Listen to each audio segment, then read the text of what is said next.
మన భుజాల మీద మోసినాం కదా, ఇక చాలు. Enough is enough. ఇప్పుడు నడుస్తుంది మన ఉద్యమం, బీసీల ఆత్మగౌరవ యుద్ధం. ఇది బీసీల అధికార దండయాత్ర. 78 ఏళ్ల తర్వాత మన కోసం మనం చేసుకుంటున్న తొలి పోరాటం. ఈ పోరాటంలో అగ్రకులాలకు బీసీలకు మధ్య వార్ స్టార్ట్ అయింది. రెడ్లు వెలమలకు 14 టీవీలు 15 పత్రికలు ఉన్నాయి. బీసీలకు పేపర్ లేదు, టీవీ లేదు. ఉన్నదల్లా మీలాంటి యువరక్తమే. మీ బిగించే పిడికిలి, ఆ పిడికిలిలో సోషల్ మీడియా సైనికుడిగా మారి బీసీ యోధుడుగా నిలబడదాం. రండి బీసీ వీరులారా, వీర సోషల్ మీడియా సైనికులారా, చేయి చేయి కలిసింది, అధికారమే మిగిలింది. బీసీ సోషల్ మీడియా వారియర్స్ పనిచేయాలనుకుంటున్నారా? ఇప్పుడే ఈ నెంబర్కు కాల్ చేయండి. 1 నిమిషం కేటాయించు. 78 ఏళ్ల దోపిడీని అరికట్టు. జై బీసీ, జై జై బీసీ, జై తెలంగాణ.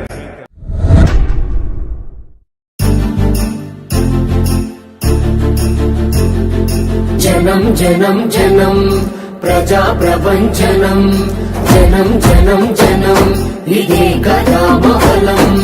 ఒక్కొక్క చినుకు మహాసంద్రమై ఎగసినట్టు, ఒక్కో పిడికిలి రేపటి విజయపు ఆయువు కట్టు. ఎవరికెంతో వారికంత నినాదమే నింగి కంట. జనం జనం జనం ప్రజా ప్రపంచనం, జనం జనం జనం ఇదే కదా మహలం.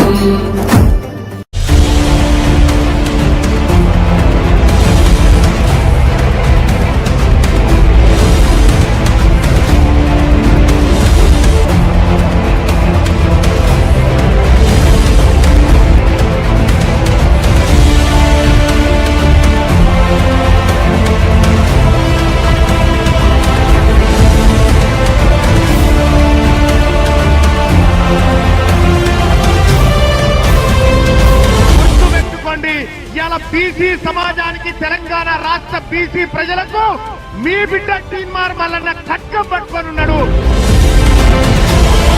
నిన్నటి దాకా ఒక లెక్క, ఇయాల నుంచి ఇంకొక లెక్క.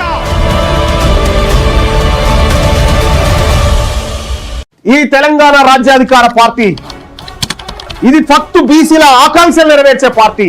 ఇది అన్యాయం జరిగిన వర్గాలకు అండగా నిలబడేటువంటి పార్టీ.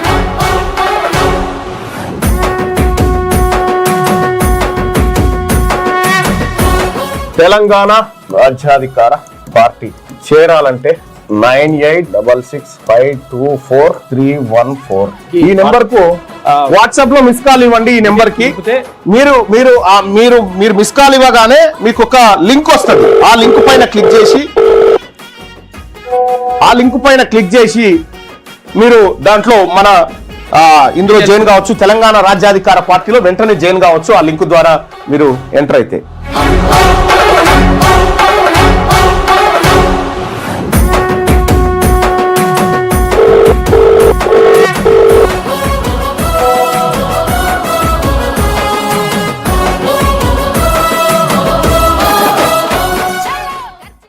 ఎనుకో ముందో ఎప్పటికైనా సచ్చేటోళ్ళమే. రేపటి సాగు కోసం ఇయ్యాల భయపడతామా?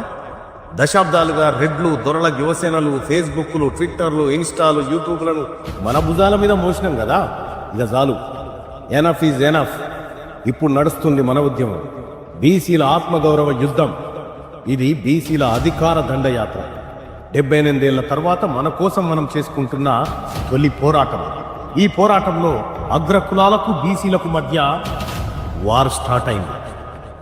రెడ్లు వెలమలకు 14 టీవీలు 15 పత్రికలు ఉన్నాయి. బీసీలకు పేపర్ లేదు, టీవీ లేదు. ఉన్నదల్లా మీలాంటి యువరక్తమే. మీ బిగించే పిడికిలి, ఆ పిడికిలిలో సోషల్ మీడియా సైనికుడిగా మారి బీసీ యోధుడుగా నిలబడదాం. రండి బీసీ వీరులారా, వీర సోషల్ మీడియా సైనికులారా, చేయి చేయి కలిసింది, అధికారమే మిగిలింది. బీసీ సోషల్ మీడియా వారియర్స్ గా పనిచేయాలనుకుంటున్నారా? ఇప్పుడే ఈ నెంబర్కు కాల్ చేయండి. 1 నిమిషం కేటాయించు. 78 ఏళ్ల దోపిడీని అరికట్టు. జై బీసీ, జై జై బీసీ, జై తెలంగాణ. ఎనుకో ముందో ఎప్పటికైనా సచ్చేటోళ్ళమే. రేపటి సాగు కోసం ఇయ్యాల భయపడతామా? దశాబ్దాలుగా రెడ్లు, దొరల యువసేనలు, ఫేస్బుక్లు, ట్విట్టర్లు, ఇన్స్టాలు, యూట్యూబ్లను మన భుజాల మీద మోసినాం కదా, ఇక చాలు. Enough is enough. ఇప్పుడు నడుస్తుంది మన ఉద్యమం, బీసీల ఆత్మగౌరవ యుద్ధం. ఇది బీసీల అధికార దండయాత్ర. 78 ఏళ్ల తర్వాత మన కోసం మనం చేసుకుంటున్న తొలి పోరాటం. ఈ పోరాటంలో అగ్రకులాలకు బీసీలకు మధ్య.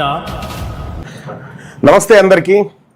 వాళ్ళ తెలంగాణ రాష్ట్రంలో తెలంగాణ రాజ్యాధికార పార్టీలోకి మాజీ మావోయిస్ట్ పార్టీ నేతలు, దళ కమాండర్లు, సభ్యులు, వివిధ కమిటీల స్థాయిలో పనిచేసినటువంటి మహిళా సోదరిమణులందరూ కూడా నిన్న బషీర్బాగ్ ప్రెస్ క్లబ్ సాక్షిగా తెలంగాణ రాజ్యాధికార పార్టీలో చేరడం జరిగింది. పటేల్ వనజక్క నేతృత్వంలో చేరినటువంటి వాళ్ళందరికీ కూడా తెలంగాణ రాజ్యాధికార పార్టీ స్వాగతం పలుకుతూ ఉంది. వచ్చిన వాళ్ళందరికీ కూడా మరొకసారి ధన్యవాదాలు తెలియజేస్తూ ఉంది. అయితే నేను ఇక్కడ కొన్ని విషయాలు చెప్పాలి. తెలంగాణ రాజ్యాధికార పార్టీ వైపు ఎందుకు మాజీ మావోయిస్టులు చూస్తూ ఉన్నారు అంటే, ఒకటి సామాజిక న్యాయం, ఎవరెంతో వారికెంత అనేటువంటి నినాదం, వనరుల పంపిణీ అనేది సమానంగా జరగాలి అనేది ఒక స్పష్టమైనటువంటి విధానంతో తెలంగాణ రాజ్యాధికార పార్టీ ముందుకు పోతా ఉంది. ఇక వీళ్ళే కాదు, అనేక మంది తో చర్చలు జరిగినాయి. అనేక మంది కూడా ఇవాళ తెలంగాణ రాజ్యాధికార పార్టీలో చేరడానికి సమాయత్తమవుతా ఉన్నారు. వాళ్ళందరికీ కూడా స్వాగతం తెలియజేసుకుంటూ 2029 నేను నిన్న క్లియర్గా చెప్పిన, మావోయిస్టుల ఆలోచనలను చట్టాలుగా మారుస్తామని చెప్పిన, మావోయిస్టుల ఉద్యమ ఆలోచనలను చట్టాలుగా మారుస్తామని చెప్పిన. సో తెలంగాణ రాజ్యాధికార పార్టీ క్లియర్గా ఉంది. అడవిలో ఇప్పుడున్నటువంటి అలజడి వల్ల మావోయిస్టు పార్టీ పూర్తిగా అంతరించిపోయింది. జనజీవన స్రవంతిలో కలిసినటువంటి మావోయిస్టు సోదరులకు, మాజీ మావోయిస్ట్ సోదరులకు, సానుభూతి పరులందరికీ కూడా తెలంగాణ రాజ్యాధికార పార్టీ సాదరంగా స్వాగతం పలుకుతూ ఉంది. రండి, ఇక్కడ అసలైన ఉద్యమం ఉంది. ఈ ఉద్యమం ప్రజాస్వామ్యయుతంగా జాగేటువంటి ఉద్యమం. ఈ ఉద్యమంలో పాల్పంచుకోవాల్సిందిగా మీ అందరిని కూడా మరొకసారి ఆహ్వానిస్తూ, సో ఇవాళ మరింత బలోపేతంగా, శక్తివంతంగా తెలంగాణ రాజ్యాధికార పార్టీ మారింది. సో అలాగే వివిధ జిల్లాల నుంచి కూడా ఇదే తరీకాలో జాయినింగ్స్ ఉంటాయి. వాళ్ళందరికీ కూడా స్వాగతం తెలియజేసుకుంటూ, జై తెలంగాణ రాజ్యాధికార పార్టీ, జై బీసీ. Thank you. అయితే మావోయిస్టులకు సంబంధించి అంటే కేంద్ర ప్రభుత్వంతో చర్చలు జరపాలి. కేంద్ర ప్రభుత్వం మావోయిస్టులతో చర్చలు జరిపిన తర్వాత ఒక నిర్ణయం తీసుకోవాలని చెప్పేసి మావోయిస్టులు మరి పదే పదే కోరిండ్రు. ఏదేమైనప్పటికీ సరే, చర్చలు జరపకుండానే మొత్తం మీద మావోయిస్టులు రహితంగా భారతదేశం ఉంటుంది అని చెప్పేసి గతంలో కేంద్ర హోంమంత్రి అమిత్ షా ప్రకటించిండు. అదే విధానంలో కొనసాగిన తర్వాత ఇక్కడ ఆపరేషన్ కగార్ పేరుతోటి మొత్తం కూడా ఎక్కడికక్కడ కొన్ని లొంగుబాట్లు, కొన్ని ఎన్కౌంటర్లు ఇవన్నీ కూడా జరిగినాయి. అయితే ఎప్పుడైనా కానీ ఒక ఉద్యమాన్ని లేకపోతే ఒక భావజాలాన్ని రూపుమాపాలంటే, లేకపోతే అది లేకుండా ఉండాలంటే, ఆ ఉద్యమానికి కారణమైనటువంటి, ఆ భావజాలానికి కారణమైనటువంటి ఏవైతే కారణాలు ఉంటాయో ఆ కారణాలని వాళ్ళతో తెలుసుకొని వాటిని పరిష్కరించే ప్రయత్నం చేస్తే డెఫినెట్గా ఇవన్నీ కూడా వెళ్ళిపోతాయి. వాళ్ళు ఏ ఉద్దేశంతో అయితే ఆ పార్టీలో చేరినరో, ఆ భావజాలంతో ముందుకెళ్ళినరో, ఆ భావజాలాన్ని అంటే ఇప్పుడు ఏదైతే మేము సమసమాజం కావాలని, లేకపోతే ఇక్కడ రకరకాలుగా కొన్ని విషయాలు ఏవైతే వాళ్ళు ప్రధానంగా డిమాండ్ పెట్టినరో, ఆ డిమాండ్లకు సంబంధించి ఏవైతే సాధ్యమైన వాటిని పరిష్కరించుకుంటూ పోతే డెఫినెట్గా ఆటోమేటిక్గా ఆ భావజాలమే ఉండదు. తర్వాత ఆ ఉద్యమాలన్నింటి కూడా ఆటోమేటిక్గా చల్లారిపోతాయి. కాబట్టి వాళ్ళ ఏదైతే ఆకాంక్షలు ఉన్నాయో ఆ ఆకాంక్షలు ప్రజలకు అనుగుణమైతే 100% వాటిని ఇంప్లిమెంట్ చేస్తామని చెప్పేసి తెలంగాణ రాజ్యాధికార పార్టీ అధ్యక్షుడు తీన్మాన్ మల్లన్న చెప్పిండు. అయితే మావోయిస్టులు పాలన చేస్తే ఎట్లుంటుందో చూపిస్తామని చెప్పేసి, యాక్చువల్గా మావోయిస్టులు ప్రజాస్వామ్యయుతంగా వెళ్ళడానికి వ్యతిరేకంగా ఉంటారనేది గతంలో చర్చ జరిగేది. కాకపోతే ఇప్పుడు తూటాలు విడిచి ఓటు వైపు వెళ్లాల్సినటువంటి పరిస్థితి ఉన్నది. కాబట్టి ఓటే కరెక్ట్గా ఉంటుంది. ఎందుకంటే ప్రజాస్వామ్య రాజ్యంలో, ప్రజాస్వామ్య దేశంలో మనము ప్రజలు ఏదనుకుంటే దానికి అనుగుణంగా పరిపాలన చేస్తే, లేకపోతే వాళ్ళ అభిప్రాయాలని లేకపోతే ఆకాంక్షలని ఇంప్లిమెంట్ చేస్తే ఆటోమేటిక్గా మంచి పరిపాలన జరుగుతుంది. కాబట్టి ప్రజాస్వామ్యయుతంగా వచ్చినటువంటి మాజీ మావోయిస్టులందరికీ కూడా స్వాగతం చెప్పిండు తీన్మాన్ మల్లన్న. అయితే మావోయిస్టుల పరిపాలన ఎట్లుంటుంది? ఒకటే ఆరా పోలీసులు ఆరా ఓదిక్కు, ప్రభుత్వం ఆరా ఓదిక్కు, మీడియా వల్ల ఆరా ఓదిక్కు. ఏంది ఇట్లా మాజీ అడవిలో తిరగాల్సిన వాళ్ళంతా బషీర్బాగ్ ప్రెస్ క్లబ్ కాడికి వస్తా ఉన్నారంటే ఎవరు వీళ్ళంతా? ఎందుకు వీళ్ళంతా ఒకటైనారు? ఈ దళ సభ్యురాలు ఎవరైనా ఆలోచించి స్టార్ట్ చేసి మెల్లగా దళ నాయకురాలు ఎవరైనా ఏందన్నా ఇది? ఆ వాళ్ళు ఫోన్ చేస్తా ఉన్నారు, ఈ పోలీసు వాళ్ళు ఫోన్ చేస్తా ఉన్నారు, బయట మస్తు కార్లు పెట్టుకుని ఉన్నారు పోలీసు వాళ్ళు. అంటే నేను చూసే వాళ్ళ గొంతు రికార్డులలో పోలీసులే ప్రజాశక్తులను ఎన్కౌంటర్ చేసి హింసలకు గురి చేసినటువంటి పోలీసులే ఇలా మన సభ సజావుగా జరగడానికి కావలి కూర్చున్నారా? అంటే ఇది ప్రజాస్వామ్యంలో ప్రజాస్వామ్యానికి ఉన్నటువంటి బలం అనేటువంటి విషయాన్ని గుర్తించండి. ఇవాళ నేను పార్టీ పెట్టిన కొత్తలోనే ఒక మాట చెప్పిన, వనజక్క ఆ రోజు సాక్ష్యం, ఇక్కడ ఉన్నటువంటి మా దేవల సమ్మయ్య గారు వీళ్ళందరూ కూడా సాక్ష్యం. రేపటి తెలంగాణ రాజ్యాధికార పార్టీ తన ఎన్నికల మేనిఫెస్టోను మాజీ మావోయిస్టులకు ఇచ్చి ఆమోదింపజేసుకున్న తర్వాతనే ప్రజాక్షేత్రంలో తీసుకుపోతామని చెప్పారు. ఇది దమ్ముందా? ఈ మాట చెప్పడానికి ఏ రాజకీయ పార్టీకి అన్న దమ్ముందా? ఎవరైనా చెప్పగలుగుతారా? నెవర్. ఎందుకు చెప్పలేరంటే వాళ్ళ వ్యాపార దుఃఖోణాలు, మా ఏవో ప్రజా దుఃఖోణాలు, ఇలా మావోయిస్టుల సిద్ధాంతమే మా సిద్ధాంతం అని చెప్పినటువంటి కల్వకుంట్ల చంద్రశేఖరరావు గారు, నేను ఇవాళ వివరణ ఇస్తా ఉన్నా. ఆ రోజు తీన్మార్ మల్లన్న భారతీయ జనతా పార్టీలకు పోయిందంటే ఆ రోజు నా హత్యకు కుట్ర చేసిరా లేదా ఒకసారి అడగండి. ఆ రోజు నా హత్యకు ఇదే బీఆర్ఎస్ పార్టీ నాయకులు కుట్ర చేస్తే నేను రక్షించుకొని మళ్ళీ తిరిగి వచ్చి ఈ వ్యవస్థను తయారు చేయగలిగిన. ఒకవేళ నేనే కనుక ఏమరపాటుగా ఉంటే ఏం జరిగేదో మీ అందరికీ తెలుసు. ఆ రోజు నేను సర్వైవ్ అయి అడవిలో అన్న కూడా సర్వైవ్ అయ్యి ఎట్లయితే తిరిగి ఉద్యమాన్ని నిర్మించాలనుకుంటాడో నేను చేసినటువంటి పోరాటం కూడా అదే.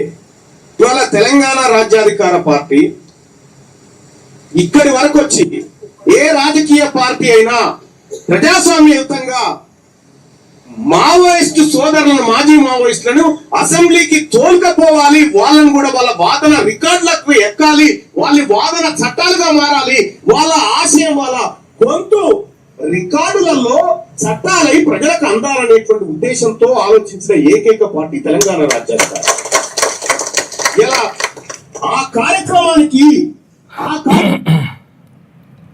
అంటే మొత్తం మీద మావోయిస్టుల అంటే అసలు యాక్చువల్గా పూర్తిగా మావోయిస్ట్ ఎజెండాతో పాటు తర్వాత ఇంకోటి ఏంటంటే ఇక్కడ ప్రజల ఆకాంక్షలు, ప్రజల ఆశయాలు, వీటన్నిటికి సంబంధించి ప్రత్యేకంగా మేనిఫెస్టో పెట్టుకొని దానికి మాజీ మావోయిస్టుల ఆమోదంతో మాజీ మావోయిస్టులు, ఎందుకంటే జనజీవన స్రవంతిలోకి వచ్చిన వాళ్ళు ప్రజాస్వామ్యయుతంగా వాళ్ళు బతకాలనుకుంటున్నారు, ప్రజాస్వామ్యయుతంగా పోరాటం చేయాలనుకుంటారు. కాబట్టి వాళ్ళందరికీ ఆహ్వానించిండు తీన్మార్ మల్లన్న. ఇది నిన్న జరిగినటువంటి కార్యక్రమం, మేడే రోజు. ఇక దారుణంగా ఉంది పరిస్థితి. మొత్తం కమర్షియల్ సిలిండర్ల ధర ఏదైతే ఉంటుందో 993 రూపాయలు, అంటే 7 రూపాయలు తక్కువ 1000 రూపాయలు పెంచారు. మనం అప్పుడే చెప్పినాం ఈ యుద్ధం నడుస్తూ ఉంది. తర్వాత ఇక్కడ 4 రాష్ట్రాల ఎన్నికలు, ఒక కేంద్రపాలిత ప్రాంతంలో అసెంబ్లీ ఎన్నికలు జరుగుతున్నాయి. ఈ నేపథ్యంలోనే రేట్లు పెంచుతలేరు, గ్యారంటీగా కేంద్ర ప్రభుత్వం ఈ రేట్లు పెంచుతుంది అని చెప్పేసి మనం గతంలోనే చెప్పినాం. ఈ రేట్లే కాదు, డొమెస్టిక్ అంటే ఇక్కడ గృహ అవసరాలకు వినియోగించేటువంటి సిలిండర్ల ధరలు కూడా పెరిగేటువంటి అవకాశం ఉంది. ఓ 50 రూపాయలు పెంచే అవకాశం ఉంది. అదొకటి. అవే కాదు, పెట్రోల్ డీజిల్ ధరలు కూడా పెరుగుతాయని మనం చెప్పినాం. ఎందుకంటే ఇక్కడ ఈ ఎన్నికలు జరుగుతున్నాయి కాబట్టి ఎన్నికలు జరిగేటప్పుడు ఒకవేళ రేట్లు పెంచితే ఆటోమేటిక్గా ప్రజల నుంచి వ్యతిరేకత వస్తుంది. కాబట్టి ప్రభుత్వానికి వ్యతిరేకంగా ఓట్లు వేసేటువంటి అవకాశం ఉంటుంది. కాబట్టి అప్పుడు ఎన్నికలప్పుడు రేట్లు పెంచలేదు. ఇప్పుడు ఎలక్షన్స్ అయిపోయినాయి, 4 రాష్ట్రాల ఎన్నికలు అయిపోయినాయి, తర్వాత ఒక కేంద్రపాలిత ప్రాంతాల్లో ఎన్నికలు అయిపోయినాయి కాబట్టి ఇక రిజల్ట్స్ ఉంటాయి. ఇక ఎప్పుడు 4వ తారీఖు నాడు ఎల్లుండి రిజల్ట్స్ ఉంటాయి. కాబట్టి ఈ వారం రోజుల్లో పెట్రోల్ డీజిల్ ధరలు కూడా కొంతవరకు పెరిగేటువంటి అవకాశం ఉంటుంది. 5 రూపాయల నుంచి 10 రూపాయల దాకా పెరగవచ్చు పెట్రోల్ డీజిల్ ధరలు లీటర్కి. తర్వాత డొమెస్టిక్ మనం చెప్తున్నాం కదా, ఇప్పుడు ఇది రాసి పెట్టుకోండి, పెరిగితే పెరగ చూడండి. మీరు వారం 10 రోజులలో ఈ రేట్లు పెరగకపోతే ఏదంటే అది. ఎందుకంటే కేంద్ర ప్రభుత్వం తీసుకుంటున్నటువంటి నిర్ణయాలు క్లియర్గా అట్లా కనిపిస్తూ ఉన్నాయి కాబట్టి 100% అవి కూడా పెరుగుతాయి. కాకపోతే 5 నుంచి 10 రూపాయలు ఎంత పెరుగుతుండొచ్చు లీటర్కి. ఇక ఆటోమేటిక్గా ఇది కమర్షియల్ సిలిండర్ ధర అయితే 993 రూపాయలు పెంచేసారు. చరిత్రలో, భారతదేశ చరిత్రలో ఎన్నడూ కూడా ఇంత రేటు ఎన్నడూ కూడా పెంచలే, ఇంత పెంచలే ఎప్పుడు కూడా. అయితే ఇక్కడ 4 నెలలల్లా ఏది ఇప్పుడు ఈ యుద్ధం జరుగుతున్నటువంటి 2 నెలలలోనే డబుల్ అయినాయి రేట్లు. ఈ సిలిండర్ల రేట్లు డబుల్ అయిపోయినాయి. కాబట్టి మొత్తం మీద పెంపు అనేటువంటిది జరుగుతూ ఉంది. దీనికి కారణం ఏం చెప్తున్నారంటే అక్కడ ముడి చమురు ధరలు పెరుగుతూ ఉన్నాయి, బ్యారెల్ ధరలు పెరుగుతూ ఉన్నాయి కాబట్టి మేము ఇక్కడ పెంచాల్సి వస్తుంది. అక్కడ ఇరాన్, ఇజ్రాయెల్, అమెరికా యుద్ధం నడుస్తుంది కాబట్టి మనకు ఇబ్బంది అవుతుంది అనేటువంటి మాట చెప్తా ఉంది. వాస్తవమే కావచ్చు, కాకపోతే ఏంటంటే పెంచమని చెప్పేసి గతంలో చెప్పిండ్రు, ఇప్పుడు పెంచేసిండ్రు, ఇంకా కూడా పెరుగుతాయి ఇప్పుడు. ఇక జిఎస్టీ వసూళ్లలో తెలంగాణ రికార్డు సృష్టించిందంట. మస్తు పైసలు జిఎస్టీలు వసూలు చేసింది. ఎందుకంటే నువ్వు ఏది కొన్నా కానీ అలా ఉంటుంది. నువ్వు పోయి రెస్టారెంట్లో భోజనం చేసినా కానీ, బిర్యానీ తిన్నా కానీ నీకు దానిపైన జిఎస్టీ ఉంటుంది. 18% జిఎస్టీ చేస్తారు. నీకు 100 రూపాయల బిల్ అయితే 118 రూపాయలు కట్టాలి మనం. 300 రూపాయలు అయితే 354 రూపాయలు కట్టాల్సి వస్తుంది. ఎందుకంటే 54 రూపాయలు అనేది జిఎస్టీ. కాబట్టి ఆ జిఎస్టీ వస్తువులలో మంచిగానే ఉందంట. దీంతో రాష్ట్రానికి అక్కడ కేంద్రానికి కావాల్సినంత ఆదాయం వస్తుంది. మనం ప్రతి దాంట్లో జిఎస్టీ కడుతున్నాం. ఏప్రిల్లో కమర్షియల్ ట్యాక్స్ రాబడి 7,570 కోట్ల రూపాయలు వచ్చిందట నెలకు, ఒక్క నెలలనే. ఒక్క జిఎస్టీ నుంచే 4,621 కోట్ల రూపాయలు వచ్చినాయి. గతేడాది ఏప్రిల్తో పోలిస్తే 35% అదనంగా వచ్చింది జిఎస్టీ నుంచి వసూళ్లు. దేశవ్యాప్తంగా భారీగా పెరిగిన జిఎస్టీ వసూళ్లు అని చెప్పేసి ఒక వార్త కనిపిస్తూ ఉంది. ఇది రాష్ట్రానికి అక్కడ కేంద్రానికి ఆదాయంగా ఉంటుంది. కమర్షియల్ సిలిండర్లపై 993 రూపాయలు పెంపు. 993 రూపాయలు, ఇంకో 7 రూపాయలు పెంచితే అయిపోతుంది. ఇక 1000 రూపాయలు అంటే కథం అయిపోతుంది డైరెక్ట్. అట్లా ఇంత భారీగా ధర పెంచడం చరిత్రలోనే తొలిసారి. 5 కేజీల సిలిండర్పై 261 రూపాయల బాదుడు. 5 కిలోల సిలిండర్ ఉంటుంది బుడ్డది, ఆ చిన్న సిలిండర్ మీద కూడా 251 రూపాయలు పెంచినట. పెంచిన రేటే, అది మొత్తం రేటు కాదు అది. ఈ ధరలు మే 1 నుంచి అమల్లోకి వస్తాయి. ఇవాళ ఎంత ఆల్రెడీ అయిపోయినాయి, ఇక అమల్లోకి వచ్చేసినాయి. 2 తారీఖు ఇవాళ, నిన్నటి నుంచే. డొమెస్టిక్ సిలిండర్ ధరలు యథాతథంగా ఉన్నాయని చెప్పేసి అంటున్నారు. అయితే డొమెస్టిక్ సిలిండర్ అంటే గృహావసరాలకు వినియోగించేటువంటి గ్యాసు అవి సేమ్ ఉన్నాయని చెప్పేసి అంటున్నారు. అవి కూడా పెంచుతారట, అవి కూడా 50 రూపాయలు పెంచుతారు. హైదరాబాద్లో 19 కేజీల సిలిండర్ ధర 3,315 రూపాయలు ఉన్నది. 5 కేజీల సిలిండర్ ధర 914 రూపాయలు అయింది. ఇది 300 ఉండే గతంలో. ఏది 5 కేజీలు, అది 914 అయింది. ఇగో ఇవి డబుల్ అయిపోయినాయి. 1600-1700 ఉండే, ఇప్పుడు అది 3,315 రూపాయలు అయింది. అంతర్జాతీయ సంక్షోభమే కారణమని ఆయిల్ కంపెనీలు చెప్తున్నాయి. చిరు వ్యాపారులు, హోటళ్లు, హాస్టళ్లు, కేఫ్లు, టిఫిన్ సెంటర్లపై ఎఫెక్ట్ పడుతుంది. ఏమవుతుంది ఇక్కడ? మనకేమవుతుంది? కమర్షియల్ గ్యాస్ పెరిగితే మనకేమవుతుంది? మన ఇళ్లలోకి వచ్చేది గ్యాస్ అయితే పెరుగుతలేదు కదా అనుకుంటాం మనం. టిఫిన్ సెంటర్ కాడికి పోతే టిఫిన్ రేటు పెరుగుతుంది. హోటల్లోకి పోతే రెస్టారెంట్లో ఉన్నటువంటి ఆ వాటి రేట్లు కూడా పెరుగుతాయి. బిర్యానీ 150 రూపాయలు ఉంటుంది, 180 రూపాయలు అవుతుంది. టిఫిన్ ఇవాళ 30 రూపాయలు ఉంటే 35 రూపాయలు అవుతుంది. తర్వాత ఇట్లా 40 రూపాయలు ఉంటే 50 రూపాయలు అవుతుంది. ఇట్లా అన్ని రేట్లు కూడా పెరుగుతాయి. దీంతో ఎవరిపైన భారం పడుతుంది చివరికి అంటే హోటళ్ల పైనో, లేకపోతే రెస్టారెంట్ల పైనో, లేకపోతే ఇంకొకరి పైన పడది, సామాన్యుడిపై పడతావు. భరత్ అంటూ నా మీద పడుతుంది. సామాన్యుడి పైన భారం పడుతుంది ఇక్కడ, అంటే ప్రజల పైన భారం పడుతుంది. మనకేమేం అర్థం కాదు, మన మీద వెలుస్తలేడు కదా, మన ఇండియాలో తీసుకునే గ్యాస్ మీద వెలుస్తలేరు కదా అనుకుంటాం. కానీ ఈ భారం అంతా పడేది ప్రజల మీదనే. తలకిందులు కానున్న మధ్యతరగతి బడ్జెట్ అని చెప్పేసి మధ్యతరగతి వాళ్ళకు ఇబ్బంది ఉంటుంది. 5 రాష్ట్రాల్లో ఎన్నికలు ముగియగానే వాణిజ్య సిలిండర్ వినియోగదారులకు కేంద్ర సర్కార్ షాక్ ఇచ్చింది. కమర్షియల్ గ్యాస్ సిలిండర్ ధరను భారీగా పెంచేసింది. అంతర్జాతీయ మార్కెట్లో ముడి చమురు ధరలు పెరుగుదల, పశ్చిమాసియాలో నెలకొన్న యుద్ధ ఉద్రిక్తతల నేపథ్యంలో 19 కేజీల వాణిజ్య సిలిండర్ ధరను ఏకంగా 993 రూపాయలు పెంచుతున్నట్లు చమురు సంస్థలు శుక్రవారం ప్రకటించినాయి. దీంతో పాటు 5 కేజీల మినీ సిలిండర్ ధర కూడా 261 రూపాయలు పెరిగింది.